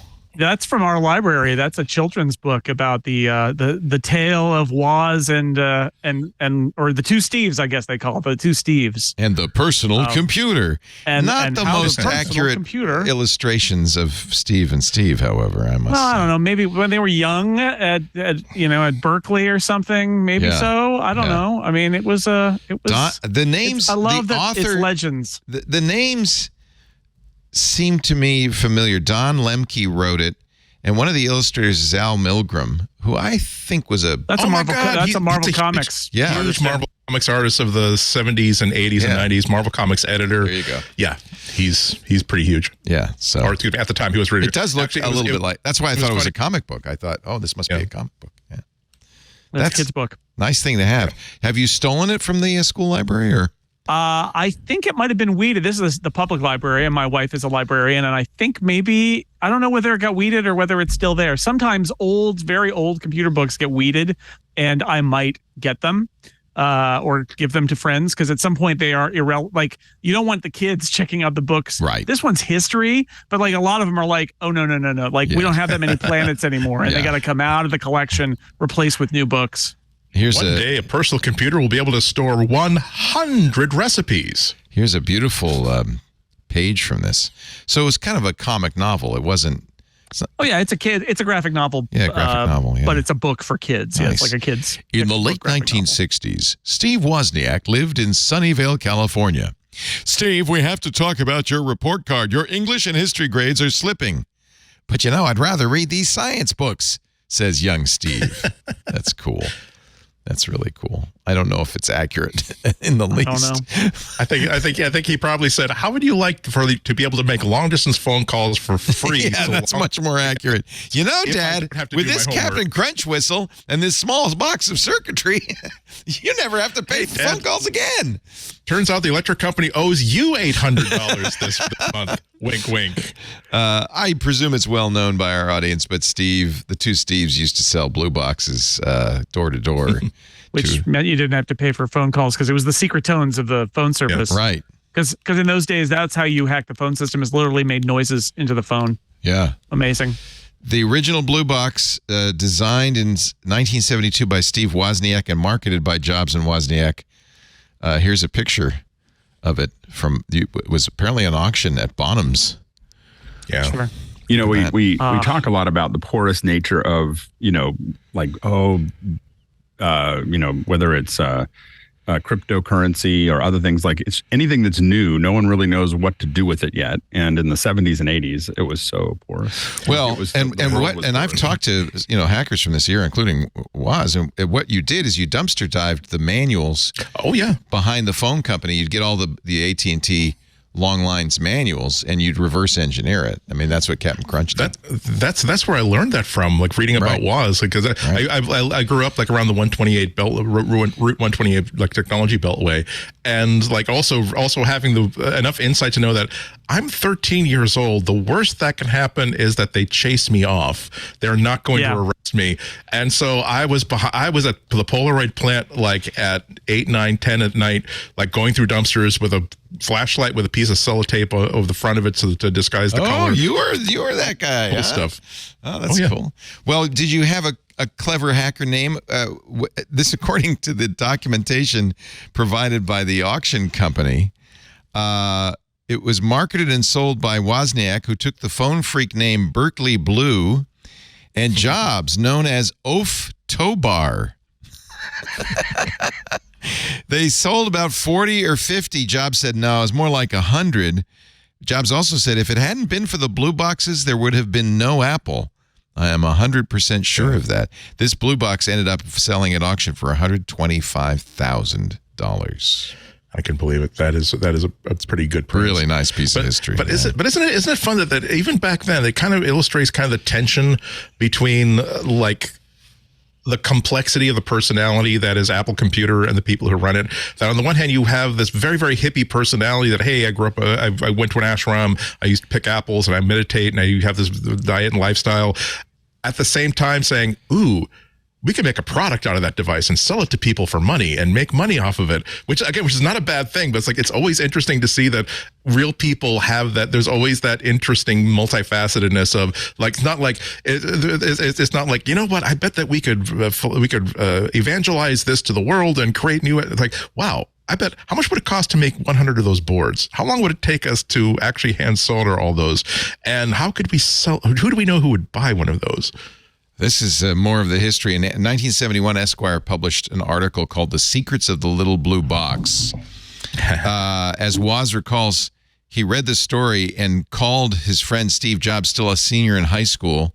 The next day, they jumped in Woz's car and headed to SLAC, the Stanford Linear Accelerator library, searching for clues to substantiate the details presented in the Esquire account. They found it.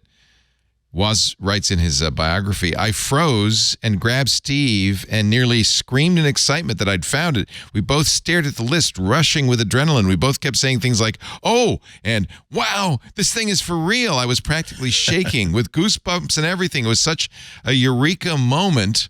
As they drove back to Berkeley to discuss the possibility of creating a blue box in a state of elation. And within 3 weeks, Woz had devised one. I swear to this day, he says, the day I'm telling you this and the day you're reading it, I have never designed a circuit I was prouder of. A set of parts that could do 3 jobs at once instead of 2. I still think it was incredible. That's pretty darn cool. Yeah. And Captain Crunch was, of course, the guy that the the Esquire article featured was John Draper, who's still around and not in very good health. I'm sorry to say. He every once in a while he'll ping me and say, "Can you go to my GoFundMe and help me out a little bit?" His back is always had a bad back, John Draper. I think he had a very, very bad. He actually went to prison because of his hacking, and suffered some injuries there that left him with lifelong problems. I think it is still open on GoFundMe if you want to help him out. This is the original phone freak, Captain Crunch. Now 77 years old, and he's trying to raise money because his back is just bad. He's had 5 surgeries, it says. Poor guy. And they're very expensive. So if you want to help out, I should give him a little plug. He was... Oh, wait a minute. Did he pass? Is that over? No, he's still... I think he's still around, yes? Yeah, Wikipedia says, or excuse me, his search page on Google says he's born in 1943, age 80 years. Oh, good. Okay. So it's a different John Draper on GoFundMe who's trying to raise funeral expenses. That's another guy. Don't do that one. That's a different. Well, you could if you want. If you're moved to do so, you could. He last posted on X/Twitter on September 21st. Yeah, I hear from him from time to time. Yeah. Let's see. All right, what are we doing here? A picture is worth 1,000 permission requests, writes Jason Snell.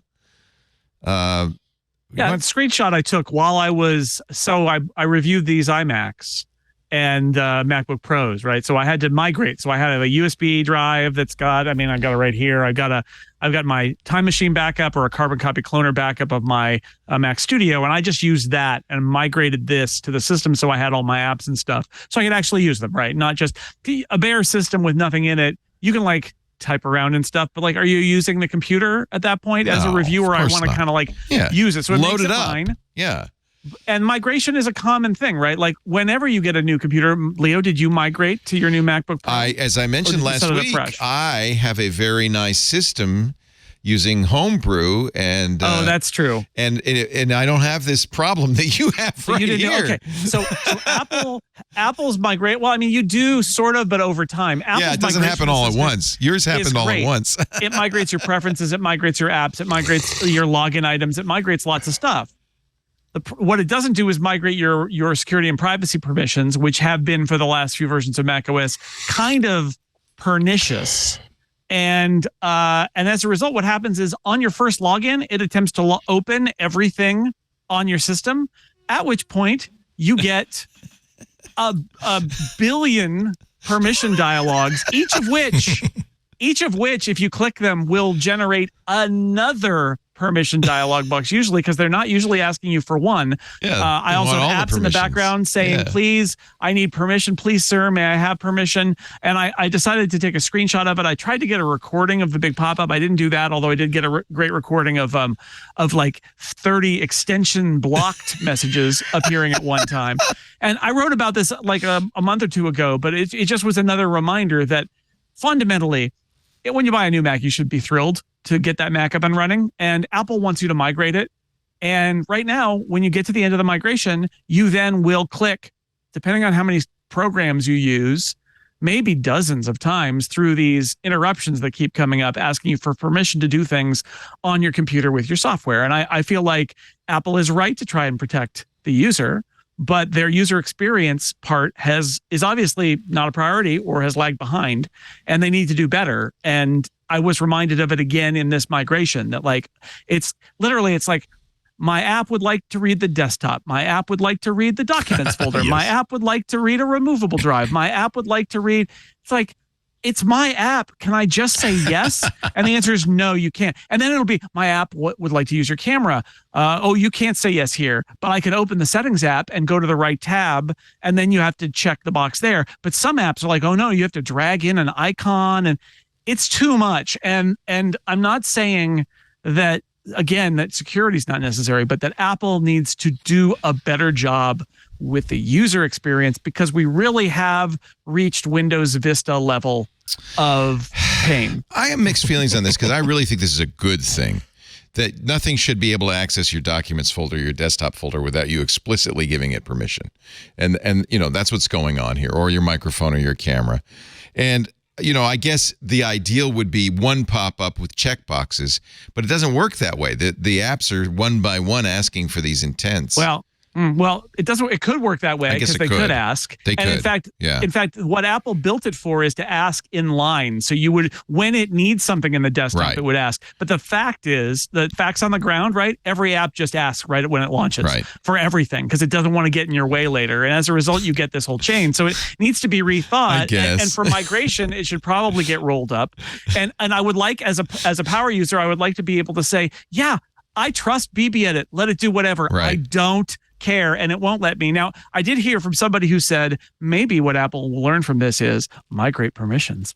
That's an idea. You can migrate permissions. That's a great idea. Let's do that. But remember, every time you make a sacrifice for convenience, you're giving up some security. So personally, I prefer this. I don't get this because I do it a different way.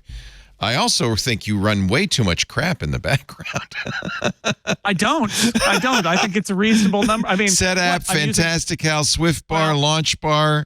Oh no, I have utilities on my Mac. The end result of this is, Bartender. Don't run anything in the background. Only run things from the Mac App Store, and then get beaten with whatever little dialog box that you need. Well, even Terminal does this. Even Terminal does this. So. I find it really funny that you are defending this at all, Leo, because this is my computer belongs to me. And if I want to take it into my own hands, I want to be able to do so. And Apple won't let me. And I think this is one of those fundamental mistakes where Apple is basically treating me like I'm renting my computer. My computer 100%. environment is mine. And if I want to do something, I know there's a little old lady out there who's going to be talked into saying yes to something that's spyware and it's going to be really That's bad. true. And like, I get it. But at the same time, I do not want, and again, I think they could apply a level They could of user roll it up. experience here They could somehow to make roll it it up. Yeah. more pleasant and understandable. Because the other thing is, we all know if you ask somebody once or twice for a permission, they will consider it and what it means. Right. If you ask them 50 times, Right. they will just click yes, and nobody's more secure then. And They I think call that this, this is permission fatigue. Here's fatigue, another yeah. video. Watch this. This is hysterical. Whoa! It's all my extensions that you can't find, and it doesn't tell you really what they do or what they are. So or do what you should click each one? Oh, no, because OK doesn't do anything. You doesn't give them Yeah, permission. so you just click through each one and say, okay. And then nothing happens. I love how the practice is for it to wrap around to the top of the screen. Yeah, that's pretty funny. the last Thinking, one. wait, is something wrong? Should I not be showing these many dialogues? I've run out. If you had And more, somebody asked it would me keep why I going. It would keep screen going down the recorded it. 'Cause I side knew- there. I knew this would happen. So I was ran out of recording. ink.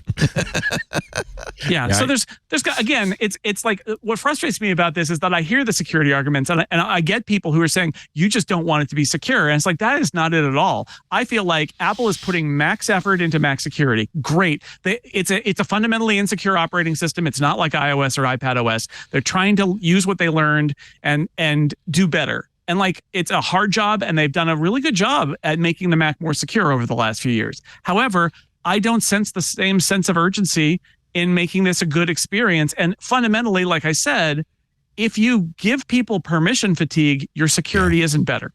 100%. I mean, I think that a lot of my complaints that I have about this sort of thing in general are 100% or 92% mitigated by the fact that Apple has two major platforms. They have the iOS platform, including the iPhone and the iPad, and they have the macOS platform. And you can do a lot of things on both things, but the philosophy on iOS is that we will inconvenience you to make this thing not only more secure, but more reliable and easier to use. On macOS, we will compromise both of those things because, hey, this is a desktop computer. You own it. You paid $2,000 for it. Whatever you want to do to this, you should have the ability to make that happen, including, in my opinion, in 5 or 6 years, like change the bootloader and boot to Linux on this if it stops being supported. I think that the idea that it's just as you said, Jason, where it's like, wow, Apple was nice enough to lend me one of their personal computers. I had to give them $2,200 to pick it up. But isn't that? Of course, no. If they want to control what I do, it's their computer. Why? I should be grateful to them that they're letting me use this computer at all. I couldn't disagree with you guys. Yes, I'm being sarcastic. More. I feel good every time I get a pop-up that says, "Do you want this program to access the desktop?" That makes me feel warm and fuzzy inside. I like it. It's Apple's love language. Paranoid security. It's a love language. If an app wants to ask for permission to open many things, I would really like it to say, I would like to open many things, and say, okay, that's fine, instead of one thing, yes. Oh, another thing, yes. Oh, another thing, yes. It's like, come on. But you don't. No, you're done. You haven't seen that again, right? I mean, it's done. Until the next time something happens where some of those things get reset, which happens, do an update, do it to the system. Yeah, every time I update Sync thing, I have to give it full permissions again. Things keep on but I want doing that. it. And I admit, I'm not affected at all because I won't put anything on my computer that is like that, because I use so many different computers. The idea that I'd have to deal with customization. I'd sit down and I always want the computer to be as close to the base state as possible. But I will say that I can see, I feel like what Apple really needs to do at the OS level is let someone like Jason click on a button that says, I'm an expert. I know what I'm doing. Like just a little button in the system that says expert system developer mode or whatever. I'm going to click on this, and it gives you a whole bunch of warnings. Are you sure? Yeah. Are you sure? Yep. Can you type in all caps, I'm sure, and tell it all the things that could go wrong with it? And you go through that little process once, and then from then on, it just goes, okay, I'm going to let you do whatever you want. Because I know, for me, I'm always I'll download something, and it says, hey, you can't open that. So now I have to go to security, and then I tell security, no, it's okay for that app to open. And I'm actually like, to Leo's side, I have trashed my computer in a like moving really quickly and not been told what it was going to do, and then it's running, like it's been a problem. I have computers that I stopped using after that because I had security. It's not that they were really giving up security, but after it did that, I had a confidence issue with doing anything secure on that machine. And so then I ended up just getting another one, and using that one as a toy, because I just didn't trust it anymore. And so I do like the fact that Apple asks for permission to everything that it's doing, because it tells me that it theoretically is stopping everything else, or only the thing like I'm consciously doing it. And I don't get it very often. I get it when I install something. I don't have that many things I have to go through, but I do think that if you want to live on the edge, it would be easy. I think I would do it at the OS level. I wouldn't turn it off. I would just do it at the OS level. Let someone set a mode, a command line, defaults that you could write.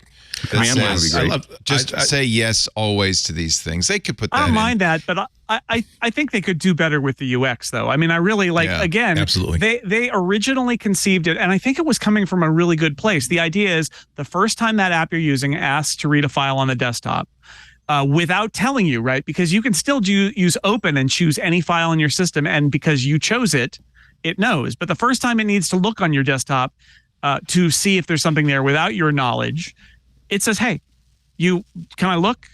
The problem is that they implemented this, and every app developer is like, "Well, I'm not going to do that." So I feel like the answer here needs to be just being pragmatic. What could we have in the system and that app developers could use that would give users a better experience that they're more likely to understand, but less likely to just click through because they want to make the pain stop? Yeah. And I think they could do, I agree with Alex, like a developer mode would be great. I would probably turn it on, but the fact is, I just think they could do better. I think that they can make this experience better. And yes, I'll grant you, migrating your permissions from your last system would be a great start, right? Because then you're at least eliminating it happening when all at once, right? When it's like a new app and you have to give it permission one time, it's a lot less painful. But when you're migrating, suddenly it's 30 apps or 20 apps, and that's when I think it's too much. Yeah, that's why I think that I love the way that a bunch of different platforms do the user interface of this sort of thing. Like with Android, I can't remember if it's still the way they do that, but there is a developer mode that will give you access to all kinds of different tools and stats and access that, and there is no user interface for that. It is, you go to like the version number of Android in settings and you tap it 11 times in a row. And that at the 8th or 9th tap, it says, okay, I'm about to engage developer mode. Do you really want to do this? And you keep tapping, because it's something where like the phone seems to be saying, okay, clearly this person wants to be in developer mode.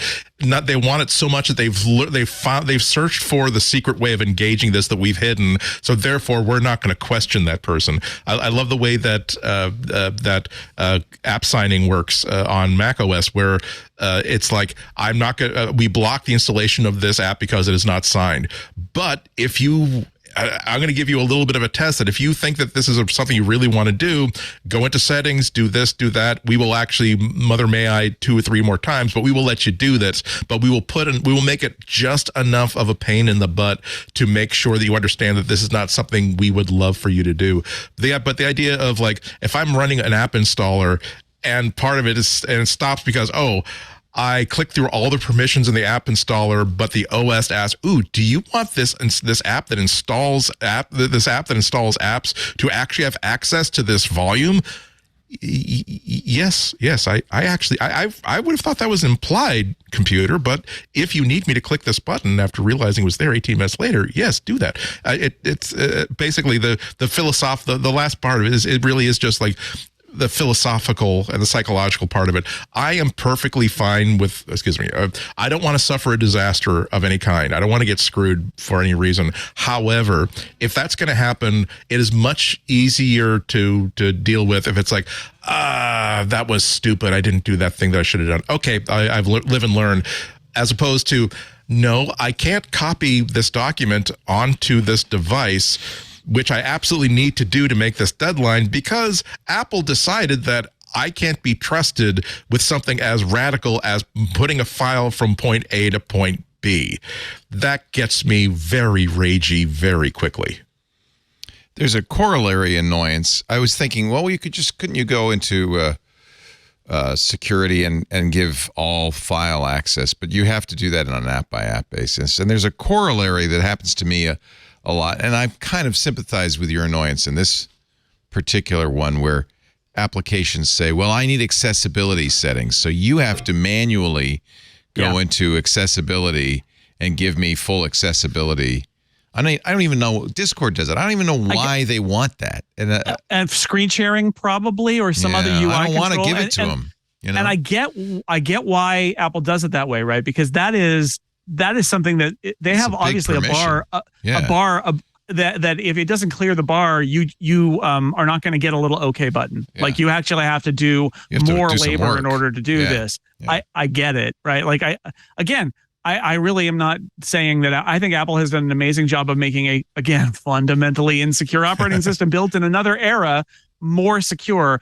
The software stuff also, I want to say, like the way that they've done it, where they've got the Mac App Store, but then they've got stuff that is signed by the developer, and you can have your permissions set so those are clear. And it's only the stuff that's like unsigned, unaudited in any way that you have to kind of like right click on it and choose open. Like that's really good too, because now you're limiting the threat level. Somebody could still be talked into it, but it's a lot harder to do it. This is all good. It's just, I don't know. I just get a pervasive sense that Apple built this system once and they're still using it. And the way that apps have followed suit is not what they anticipated. And, it needs a brush up. But anyway, it is like, again, fundamentally, I'm not saying it's easy. I'm saying it's hard. The UX is hard.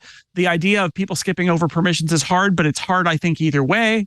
And I don't want to say like things are more dangerous than they were in 2001 when OS X came out, right? And they are trying to batten down all the hatches here, and I applaud them for it. I just wish that they would let their UX designers have another crack at it to make it a little bit better. You also probably install more new Macs and move stuff over more often than the average bear because you're doing reviews and stuff. I do, but that's why I stopped in this migration thing. Is like fundamentally, like Apple has done such a good job at making the iPhone experience easier. It used to be you bought an iPhone and transferring your stuff was so easy now. Yeah. And it's so much better now. And I had that thought with the Mac, which is if you've got some, and Macs like to be personalized. Alex, I know, likes to use more vanilla Macs, but people love personalizing their Mac with utilities and stuff and putting things in the menu bar. And then you get that moment where you finally got that fresh new Mac. You got an M3 Mac, yay, and you do the migration. And then this thing comes up in your face and you spend the next week clicking through OKs every time that they pop up. And it's less fun and less nice. And I wish they would grease the skids on the migration because I do it more. It's true. So I see it more. But the fact is, anytime you do an update, you see it. And I wish it was better. I guess that's why I don't do a migration. I want a clean install. Well, that's the other way to go. Although then you're installing the software and then it asks you for permissions. And I that's still get it. It's just spread out more. That's all. Yeah. Exactly. What I'm saying is I'm not mad, Apple. I'm just a little disappointed. That's worse. And I admit I've never migrated a computer, so I realized I was like, why don't I ever see this? Yeah, you don't. Because I never do that. I always start. I don't even migrate my phones. I go, I'm going to open my phone and I will install apps as I remember them. Because otherwise I would have too many apps. I just go. You still are getting the click, click, click. You're just not doing it for 20 things at once. You're doing it one at a time. Yeah. And it's like when you've already bought the app, on the iPhone and you go back and it's got the little cloud with a little download, it's like a little gift from past me. Oh, right, past me. You already got that. I do like that. It does make it very easy. But again, with Homebrew, you can have a list of all the things you install and install it that way, and it works quite well. I really like Brew Bundle.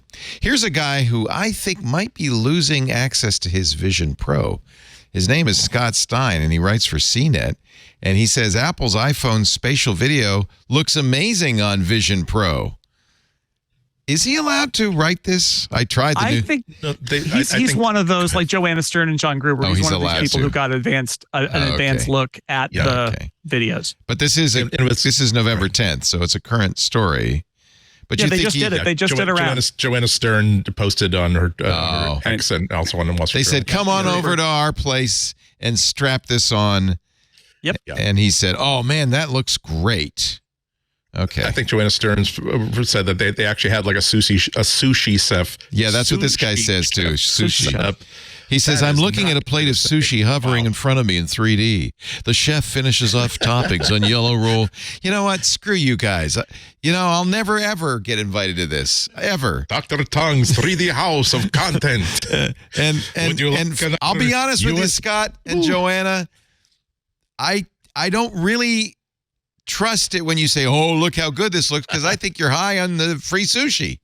So, I'll wait until it comes out. How about that? I don't know. I see, because I know how well Apple controls everything. They would say, what's more important, having this content lit brilliantly with hot lights for 3 or 4 hours, or making sure no one dies because of like spoiled raw fish? I think they would go for the lighting.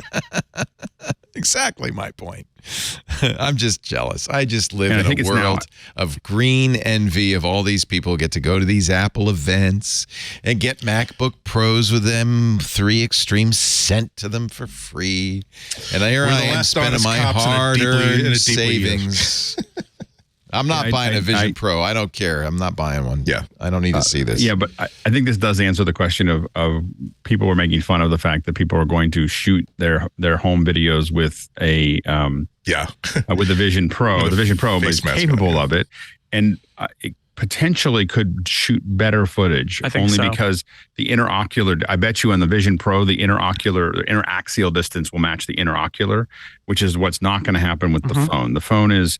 The lenses are too close together, so they're doing a lot of hocus pocus to little machine learning to open those up a little bit. I think. Yeah, that's what most of them do. It's from the wide, right? It's the wide and the ultra wide, and so they have to do a center crop on the ultra wide in order to, which is why it's 1080p 30. I imagine that those cameras on the Vision Pro, they're the same ones that do the pass through, so they are probably at the same width as your eyes, more or less. And my guess is they're also higher quality, both of them. And they're very similar to the distance that you saw here. This is the hydrogen phone that Red put out. And so that distance there is about the same. And I will say, while I haven't seen the Apple results, and Andy can attest to this, the results on this are pretty impressive. Like it's the 3D-ness is actually pretty good with what it has there. And this one has a screen that can actually look at it.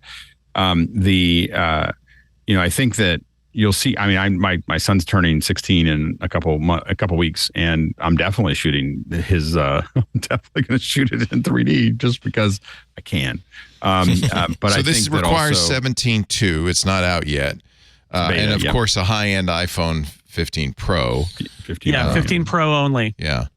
We had an event last night, and I was pinging people. Do you have 15 Pro? Do you have 15 Pro? Do you have 15 Pro? Like, I want to shoot some footage there. So, I started shooting this stuff, and it right now it's just a 1080p 30 video in the camera, but it's a Heath package, and so it's got 2 streams in it. It's got left and right eye essentially. Well, and essentially it's one eye is a hero, which is the left eye, and then the right eye typically is the right eye is a delta of the left eye, so it's being calculated. Yeah.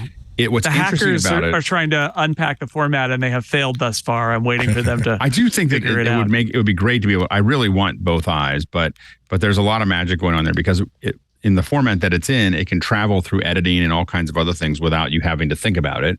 Right. And then so that's the big thing is it takes, and this is using the HVAC format. So this is a format that Apple didn't make this up, but it's so I think it's going to be really interesting to see how this goes. But I think that there's the challenge really will be for Apple to think about is how they deal with like really creating big productions with it. But I'll be really interested to see if we see, for instance, them, they use the iPhone this time for the last Mac, but I'm really curious what they're going to use in next fall. Like, are they going to shoot an iPhone in 3D? Because, again, you can produce a 1080p signal and then also have this, or are they going to, what are they going to shoot it with? It'll be interesting. Yeah, I'm keen to know, like, shooting with the iPhone 15 and whatever the future version of the iPhone is, like, is this going to be 3D or is this going to be like a 3D effect? where it's like, oh, isn't that so? I mean, what's it going to feel like to the viewer? Like I keep my standard keeps coming back to a pair of Sony digital binoculars that I reviewed a few years ago, where it's like you are looking through binoculars at a sports event, at a theatrical event, at whatever, and of course, you're not seeing optically while you're using these binoculars. You're actually seeing little screens that are built into the binoculars.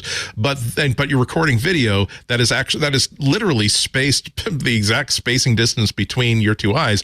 And then, like when you're at a day later, a year later, 10 years later, when you're watching this again through the same binoculars. Again, it's being played back the exact same interocular distance. You were actually watching it again through the same video screens that you had watched this live event before, and it is absolutely uncanny for any number of reasons. So that's why even with the Oxygen phone that they mentioned before, it's a cool 3D effect. It's really lovely, as are like the phones that you were holding before when it used to be when Google was trying to had an idea that they were trying to get developers to support. It's like, but again, is it going to be the sort of thing where it's like, oh, cool, it's kind of 3D-ish? Or is it going to be, wow, this is so good that I'm upgrading my equipment and I'm going to make sure I want my friends to have stuff that can actually view this stuff correctly? I think that the issue is that there'll be a certain subset of people who once they see the 3D will feel like they have to have a headset and will want to shoot lots and lots of things with it. And there'll be some set that just doesn't see it, don't see it and don't care. This is just showing how long I've been doing this. Yep. This is the Fuji W1, I think. Yeah, or W3. This is the newer one. This is the W3. I have the W1 as well. And this was maybe 10 years ago or 15 years ago that these came out. Now you'll notice that these are the distance between the lenses is the same as my eyes. Now, if you think about this, if Apple put, another set here in some version in the future, you could almost get there. You could almost get there, on the end of the phone. Not quite, but you could almost hamsters will be blown away by the reality of this. I mean, how they nailed the interocular distance. The people who tried this last week say that it's pretty good, but I will point out, I think an interesting thing Apple has done here, which is all of these 3D videos appear in a window. They're not trying to put it right up in your eyes like you're there. It appears in a window, so it's like you're looking through a window into a 3D space. And my guess is that in that context, something that is a little more gently 3D, right? Because the parallax will just be less because the interocular distance isn't there. But they said that the effect is impressive and memory-like. And keeping in mind, it's also 1080p 30. It's not like reality, not even like the pass-through where you are completely immersed in what you're seeing outside when you're wearing them. It's just not like that. So it's meant to be dreamlike imagery, more like watching a 3D movie. And it sounds, based on their comments, that it's effective. But yeah, I do have that thought, which is, at what point do they redesign the camera bump on the iPhone entirely in order to get those things as far apart as possible? Well, and if you look at this is the Canon lens that goes onto the R5, right? And so this is capturing two 4K 180s to one 8K sensor. And so this is when you get rid of that window, right? This is putting it into a space that's 3D and capturing what you're looking at. And so that's and that's getting much closer to, what you can capture there. And again, I think that there's going to be, there's a lot of development, and we'll see, there's got to be new cameras coming out because there's, from somebody, because and everyone knows that this is the problem. The cameras are really the problem. And the one thing I will say is that shipping hundreds of millions of cameras that are, over the next 3 years, Apple's going to ship hundreds of millions of cameras that are capable of some kind of level of spatial capture. And it's going to change the value proposition for the Vision, because the hardest part we've had, I've been developing content for headsets for the last decade. And the problem that we have is the acquisition. The acquisition is super painful, and it's always been hard. And I think that if Apple makes it easier, it's not enough. Like the phone is not going to be a replacement for a professional system. Yeah, not for pros. but it is going to wet your whistle. And then the NBA game or the MLS game or all of that, right? That's I think going to be one of the killer things about these headsets in terms of 3D. And there you're really going to need good professional equipment that gives you that thing that blows you away. And then it's access, and Apple can get that access. Like this Ozo that's right behind me right here. We use that at an NBA game or a bunch of them. And when we put it at the score table, like right at center, and you could sit there and watch the game. It's amazing. You really saw a different game than what you're used to watching on TV. The frame rate problem is not trivial. So, like for instance, it's only doing 30 frames a second. In a window, 30 frames a second works great. As soon as you go to the space and you want to be in there, you want it to be a minimum. I mean, you really want it to be over 90 frames a second, which is what Apple's doing for those spaces, so that you feel like you're there. And that's a really hard problem to crack right now.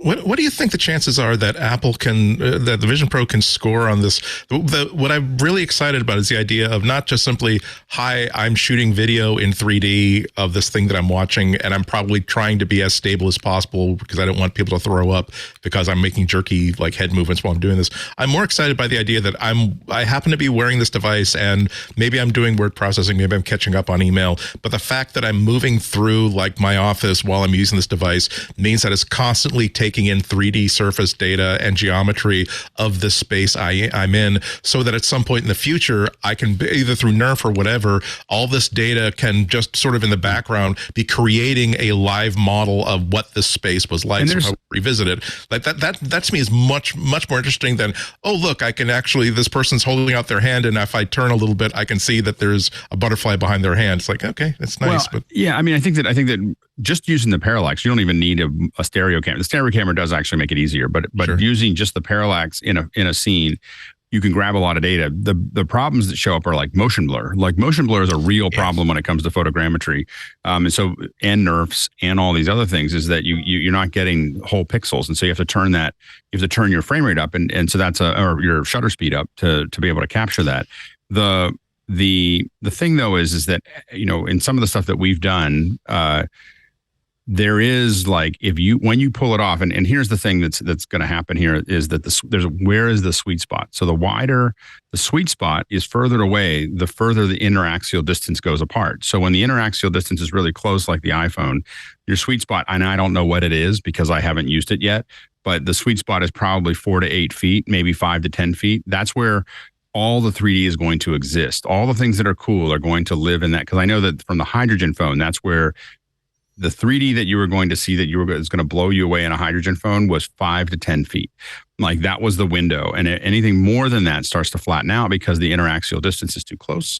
Now I've actually shot stuff where we put the cameras. It was a big scene. It was a big open scene in Africa of all places. And I literally put the cameras 5 feet apart from each other.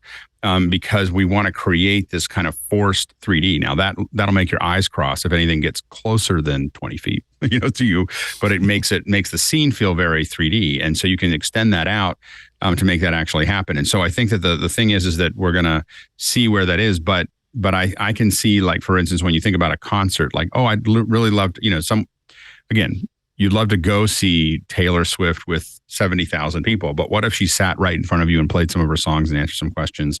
Then you could put your headset on and you get a live stream and you could, be part of that whole thing. It may not be the same, but you're also not sitting closer to the parking lot than the stage, And so the thing is that you feel like you're sitting right in front of her, or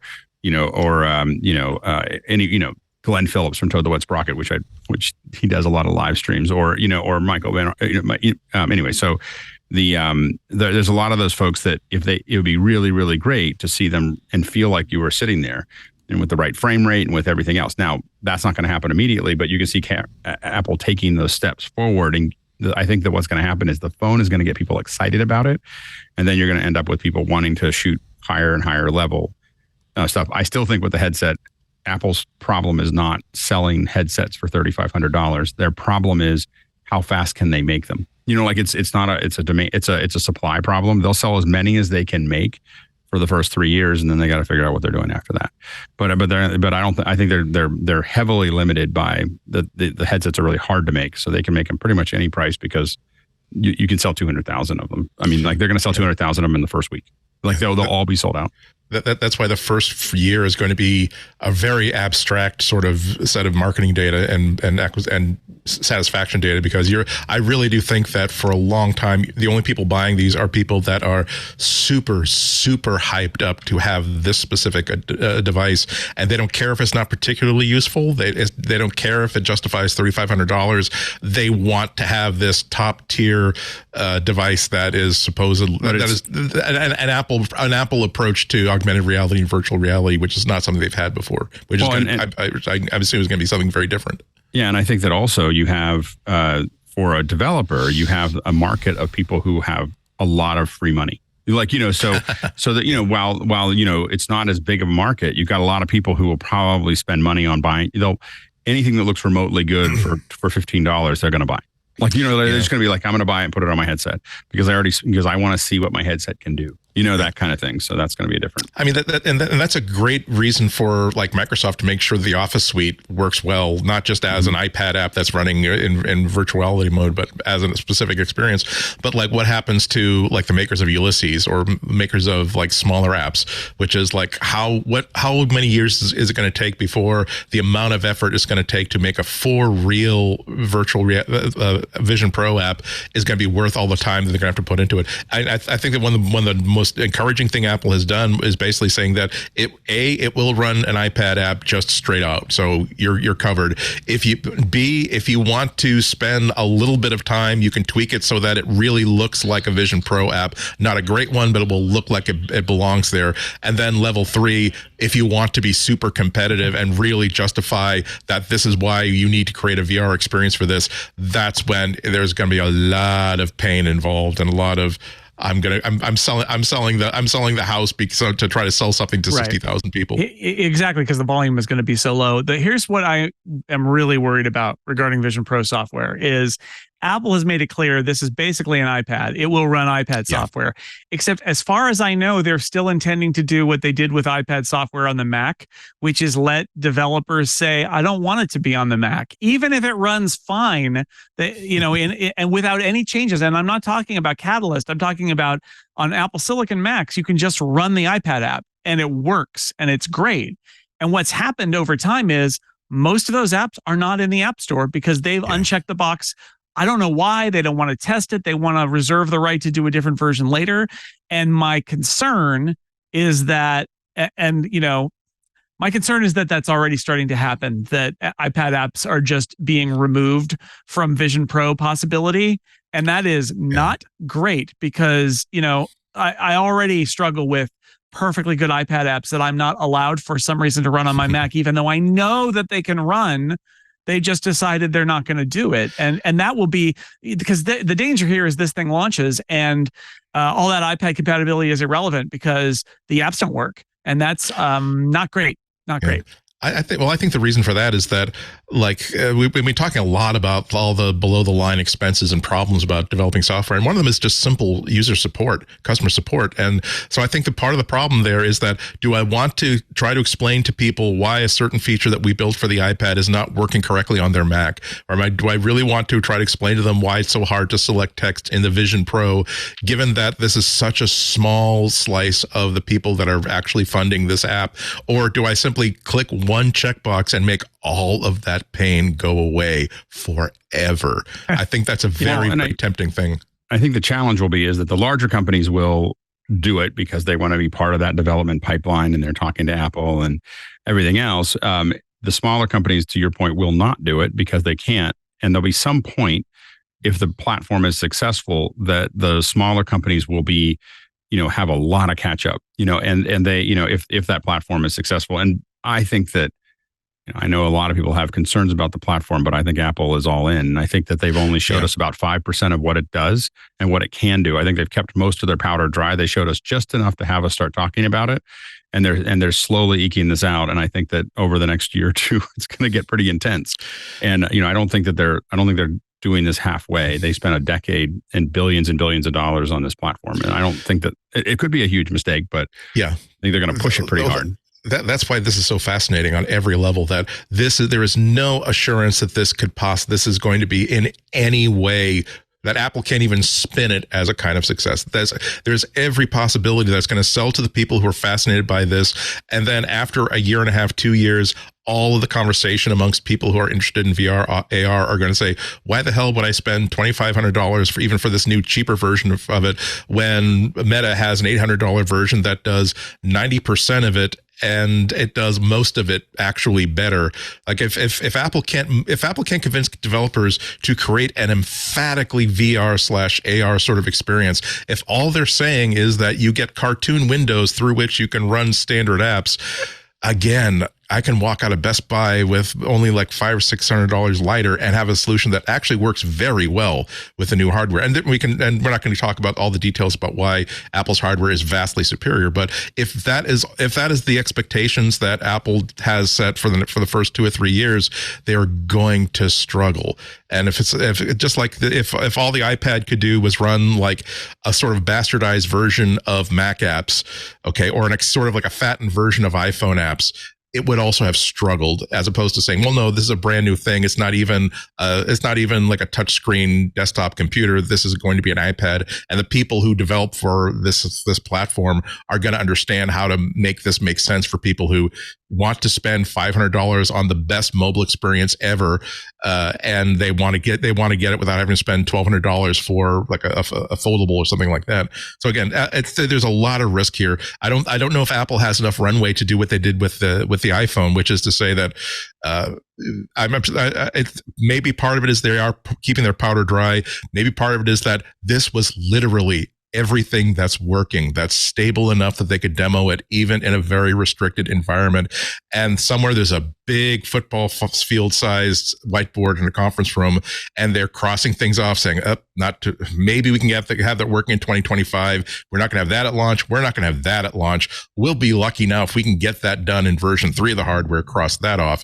So that's why I want this to win. I want anything to be successful. I'm fascinated that a company as big as Apple is taking, I think maybe for the first time, a really huge and serious risk on a product that could get a lot of applause from people who are looking at it academically, but then everybody who actually wants something that does stuff that's relatable to their lives are saying, wow, yeah, I went in for the demo at the Apple Store. That looked really cool. Of course, there's no reason why I'm spending even $1,200 for the third version of the cheap one of that, but wow, that was a hell of a demo, wasn't it? It almost felt like I was really flying. Anyway, so I'm buying a new iPad. Let's take a break, and then your picks of the week coming up next. This episode of MacBreak Weekly is brought to you by our good friends at IT Pro TV, now known as ACI Learning. ACI Learning covers all your audit, cybersecurity, and information technology training needs. You already know the name IT Pro TV from many ads on the network.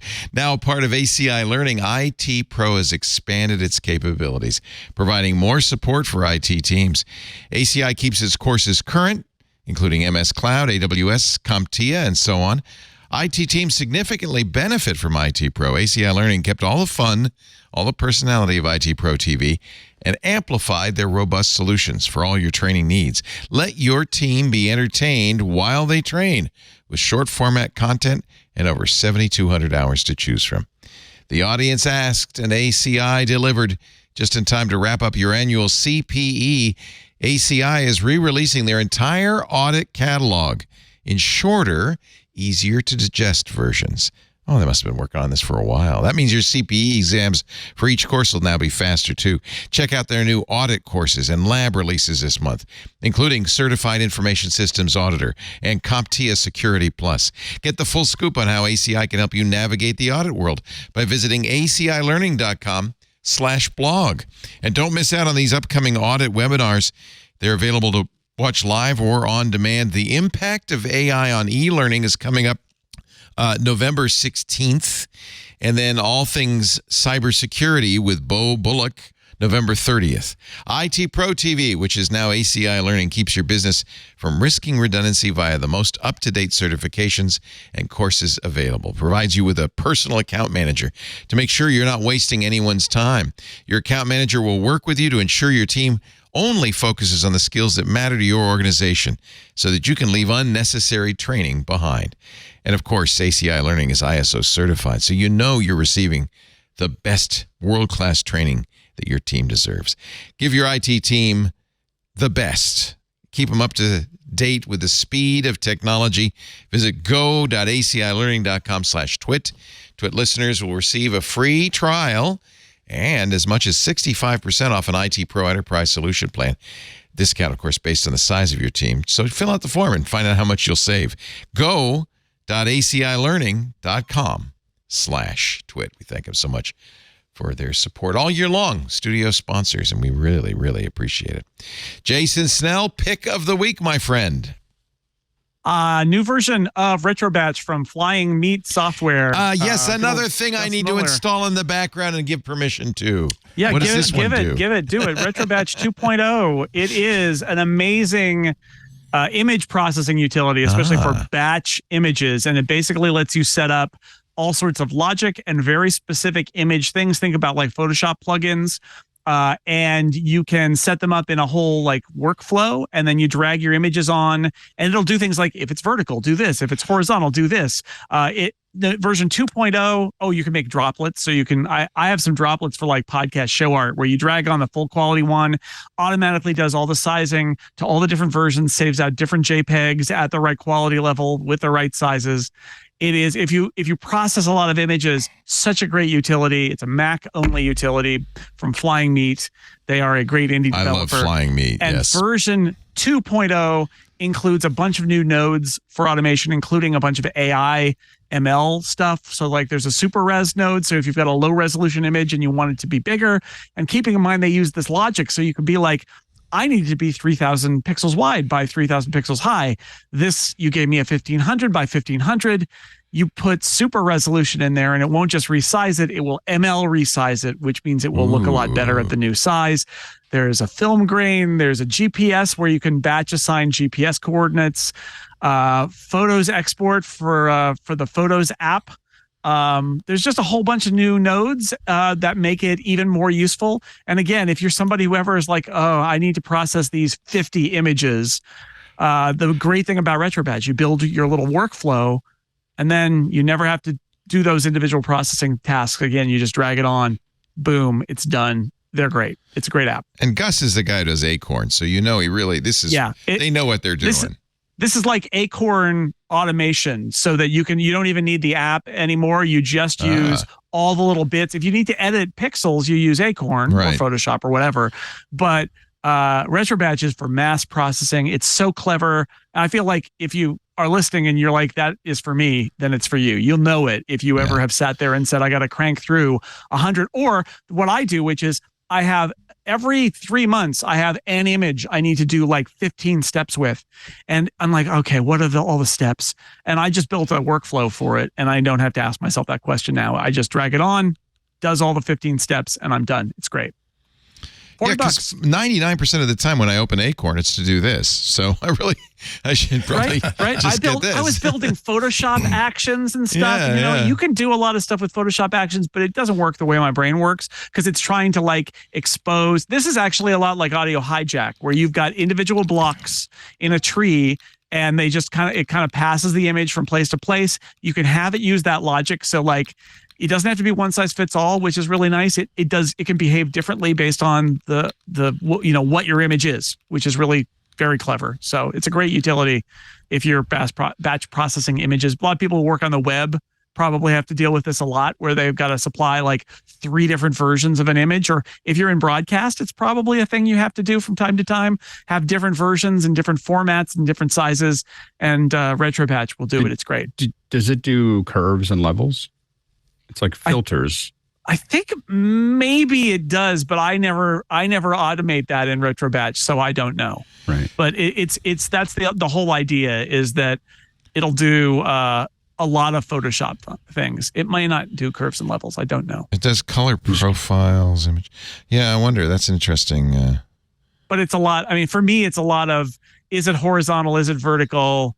I need to take this ping and resize it 3 different ways and save those out as JPEGs at different levels of quality with this file name in this place. And it just does it. It's fully Apple scriptable too, which is really cool. Sure. Yeah. Andy and Atco, pick of the week. Well, everybody, the holiday season is upon us. And it must be time for another opera. No? No. I mean, just many of us are, as usual, eager to pick up the best tech gifts at a price they just can't miss. Well, yes. In 2023, the hottest store for tech bargains is a place called the Atlantic Ocean. Now, well, I hear it is on Google Maps. Exactly. Well, I want to make sure people could get to it because there's only one location, unfortunately. But I think it's what they call a mega store because it has like a lot of square footage. It's where I picked up this Apple Watch in September. Yeah, I'm being a little. Was it on a seashore or was it actually in the ocean? It was in the ocean. It was like under 4 feet of water. I was just I saw it bobbing along, and I'll be damned, dude. Actually, like I don't know how long it was there. It was like the last really good beach day. So I'm guessing that someone had lost it. Like this was like 3 or 4 in the afternoon. I'm guessing someone lost it like a few hours earlier. But again, it lit right. So basically, more than 30 minutes. Let's say it's probably several hours. Lit right up. Everything works just fine.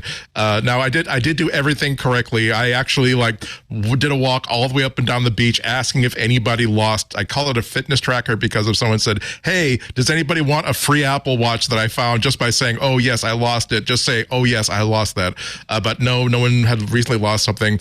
I left the information with the local police in case someone did that. Put posts on all the social media for all the communities. After 2 months, not a peep. So I reset it to factory settings, and now it is my Apple Watch. I have to admit, the reviews and questions and answers about the Atlantic Ocean are very interesting. Is the food here any good? I heard it's all raw. Are there any recycling bins? Yeah. Is it a family-friendly location only outside the Bermuda Triangle? Is there water? I think so. Is there a grocery store nearby? Are people under 18 allowed to visit? It's user-generated content that makes Google Maps so valuable and the titan that it is for information. Did you just search for Atlantic Ocean? Is that all you do? I was shocked to find that there is actually a place in Google Maps called the Atlantic Ocean. Yeah. And you can get directions. Wait a minute. Now I'm curious. If I want to come from my house to the can't do calculate directions. Maybe I have to be somewhere else. I don't know. New York City. So yes, I thought I'd share that story, but also to say a couple of things. The Snoopy watch face, like this is the reason why, they're all the reasons why I want an Apple Watch, even though I use an Android phone. Now the Snoopy watch face is at least 50% of the reason because I would much rather be able to look at my watch. There's like 300 different images. It's amazing. And it's not images. It's like a second and a half of 5 animation based on like the mid 70s version of Snoopy and Woodstock. It's correct for the time where it's like if at night there's like sleepy time stuff. At 9 o'clock, Snoopy basically is in like office attire and is sitting at a desk and about to write and do stuff. If it interacts with like the hands, whatever the hands of the time are, it is like I almost waste time wanting to see another like Snoopy cartoon. Now, look, see, he's gotten his coaching uniform on. He's trying to get Woodstock to kick the football, but the football every time you lift, right? It gives you a new Snoopy animation. Almost and they're very okay. And here's the one I haven't seen before. Not a lot of daily for like there's so many of them. Here he's sitting on the minute hand and Woodstock's visit. You don't have my over the shoulder. Oh well, yeah, it's cool. I could show you. It is just so brilliant. I think we talked about it like with the new OS. Yeah, but I now that I actually have it on my wrist every single day, it provokes joy every single time I need to check. You know the what time, would make me happy? Calvin and Hobbes. Can we talk? Can we talk to Mr. Is it breathed? Berkeley? Bill Watterson. Waterston, Bill that's Watterson. who it is. It's not. Yeah. Actually, if you won't, I wouldn't mind that. There we go. oh There God, we go. yeah. These I are mean, all if he won't fun. give us our stuffed tiger dog, he is not giving us a custom animated. No, watch I face, know. so. That's the last thing Waterston's going to do. Yep. It also shows Snoopy sleeping. Oh, there he is fishing off the minute hand, and he caught Woodstock. And he's not happy about that either. Yeah, every time you do it, there's something else. Always jumping into a pile of leaves because it's autumn. Yeah. Do they It's update this, or is it just the ones that it came I don't with? know. GQ had an interview with like the team at Creative Associates, the company that Charles Schultz created for his own for the Snoopy characters in the business, and the team at Apple that created this, and just it was such a technical It's done achievement. with love. It absolutely is. That it wasn't just like, hey, look, we did the Mickey Mouse watch face. We chose a picture to put behind the hands, and for extra flair, we have him tapping his foot. Like, no, this is like almost like 140. They said something like 140 plus animations. You multiply that by like a couple of seconds. That's almost a full act of a new Peanuts If we special. could get, inside here. I'd settle for Bloom County, a little Opus the Penguin action. I'd be happy for that too. At this level of quality, absolutely. Oh yeah. The only part of my recommendation is that I put it in a case of the Spygen's Rugged Armor Pro. The only minor complaint that I don't fault Apple for, it's just that every single Apple Watch looks like every other Apple Watch, and because it's like the most popular fitness wearable, it's like I just don't want to. I don't want it to look like every single other thing. Also, like I appreciate the fact that I am of almost exactly average height for an American male, and that puts like the watch at exactly doorknob height of every room I enter and exit. So $25 for a case that makes it look a little bit nicer to me, makes it look like a Casio G-Shock, which I like, and also protects me from damaging this thing that I paid all of $0 for. But yeah, it still blows me away. What a testimony to the engineering of this device, that again, it was in salt water. It was in the ocean for several hours, and it lit right up as soon as I plucked it out of there. I'll never forget the year I gave my kids a drum kit. If only they'd had this Roland back in the day. Alex, Lindsay, your pick of the week. I got this. The story was my daughter had decided my daughter plays the bass, the guitar, and the keyboard. Oh wow! And she's in a band. She's the whole band. Yeah. Well, they didn't have a drummer in the band, and she's like, "Well, I can figure this out." Nice. And so she's trying to like spend a little time after school with the drum kit there.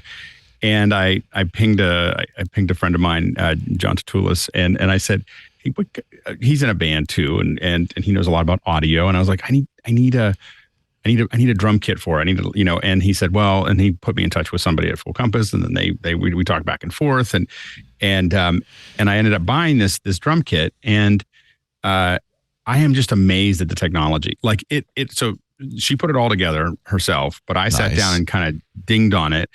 And number one is you put the headphones on, and we should mention it's fully electronic. You don't hear it in the rest of the house, right? All you hear when she's playing is Now, here's what she's doing with it to learn how to play the drums. And she's got a gig tomorrow night. Oh my God. So she's like, she went from like, she's only had it for like two weeks, wow. And she's got a gig next, and you hear her thumping along. She's been playing like 3 or 4 hours a day on this thing. And trying to figure out, and she took me taking some lessons at School of Rock and doing anything, but she comes back and plays. So she takes songs, the songs that she needs to learn, and she runs it through this app that I've recommended in the past called Moises. Moises separates out all the tracks for her, so she can either just listen to the drums or she can remove the drums. She then Bluetooths her iPhone to the drum kit, and then she can play along with or without the drum track. So she hears it, all we hear is dun, dun, dun, dun, and she's hearing herself playing with the song. And if she wants to play it for us, it's got a little output to her amp, so she can play it for us so we can hear it. But in general, it's just quiet, and she's learning away. Now she's going to go play the gig with a real, the full drum set. But the point is that she's able to, she's learning at breakneck speed. And I don't know. I was just I brought it up because I was just like, the technology today. Like I'm not impressed with technology that often, and I know this has probably been around for a long time, but the thought that, and she's in the corner of she's behind where the TV is. Like, it's not like she's she's, and anyone who's ever bought drums for their kids, as Leo pointed out, knows. Yep. Usually it's like, do you have a garage or a basement or a barn somewhere far away to put them in? And it hasn't been an issue at all. And then when her friends come over because she's got the drum kit. Your drum kit is where you rehearse, right? So she's got the drum kit. So the rest of the band comes over to our house, and then she just plugs it into an amp, and now she's able to play the drums with the amp with the rest of the band members. And so it's anyway. I was just the whole mixture of the iPhone with the electronic drums, with the being able to play with the songs and having it not be a big issue for us. It's an amazing piece of hardware. So I think all over the country, people will be buying the Roland TD 07 kV drum kit for a mere $9.99. Yeah, it was expensive. You only do that when you have a child that spends anywhere from 2 to 4 hours a day rehearsing, and practicing. This is the best $1,000 you could spend. This is awesome. You just pour gasoline on that. Like, it's not like she lets everything hang, just sit there. I mean, Sheila E. did not say to her daughter, no, you're not getting a drum kit. You're learning the trumpet. She gave her a drum kit, and that's what it takes. But it just when you see someone working that hard at it, you're like, let me just hand you all the fuel you're. Pete Escovedo didn't say to Sheila E., you can't have a drum kit. You need to be accountant. No, he gave her a drum kit, and so you are generating the next generation of great drummers, right in your own. I don't home. know. I mean, I think she's almost got enough. If she starts singing, she'll have the whole band. I think honestly, it's a great thing for kids to have something that can hit really hard all the time. It just whether they follow or not. And by the way, this is all MIDI as well. So the next step is to get her Logic, so she can, because now she could theoretically, she could play the drums piano with the drums. Or just play the drums that she wants into Logic directly. So they have put in the Discord a picture of her future job playing as a one man band out there in the. No, she's not. She's also. I mean, she's also getting straight A's in engineering. Oh, so I love your kids. Okay. They are the best kids ever. And imagine having Alex Lindsay as a pop. You get an idea. I don't know if I have anything to do with it. I think it's remarkable. I think that they're just pretty impressive. Hey, we should mention that Renee Ritchie fans. Renee is finally coming back to the network. November 16th, this Thursday. We're doing an AMA with YouTube's creator liaison, former host on MacBreak Weekly. Jason, you wouldn't know him. He was before your time. Never heard of him. But we're really thrilled that we're going to get Renee back in our studios. Thursday, 9 a.m. Pacific. That is noon Eastern. He is one of the greatest guys out there, and his new job actually is amazing, and he's doing such a good job. So if you have questions for Renee, if you're in our club, leave some questions. If you're not in our club, this would be a very good excuse to join. $7 a month, $84 a year. There's family plans and corporate plans too. And the club gives you access to all the shows without ads, shows we don't do anywhere else as well, and the special events that we put together. It also gives you access to a Discord that is par excellence. I mean, without equal. It's so much fun to hang out in there. And it helps us, most importantly, from at least my point of view, keeps the lights on and keeps us making shows. It's become more and more important to our bottom line. So I thank you in advance. $7 a month. twit.tv/club. Twit. We do MacBreak Weekly every Tuesday, 11 a.m. Pacific, 2 p.m. Eastern Time, 1900 UTC.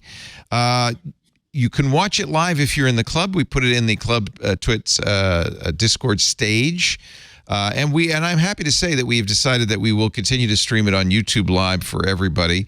No more reruns and no more inter-show chit-chat, but the shows themselves will be streaming if you go to youtube.com/twit. You can watch us do it live. And we're keeping the audio streams alive, too, and tuning in elsewhere. So you will be able to watch or listen live. at that time. But of course, most people prefer to listen or watch at their leisure, and that's why we are a podcast. You can go to twit.tv/MBW to listen or download any audio or video version of our shows. There's also a YouTube channel for MacBreak Weekly, of course.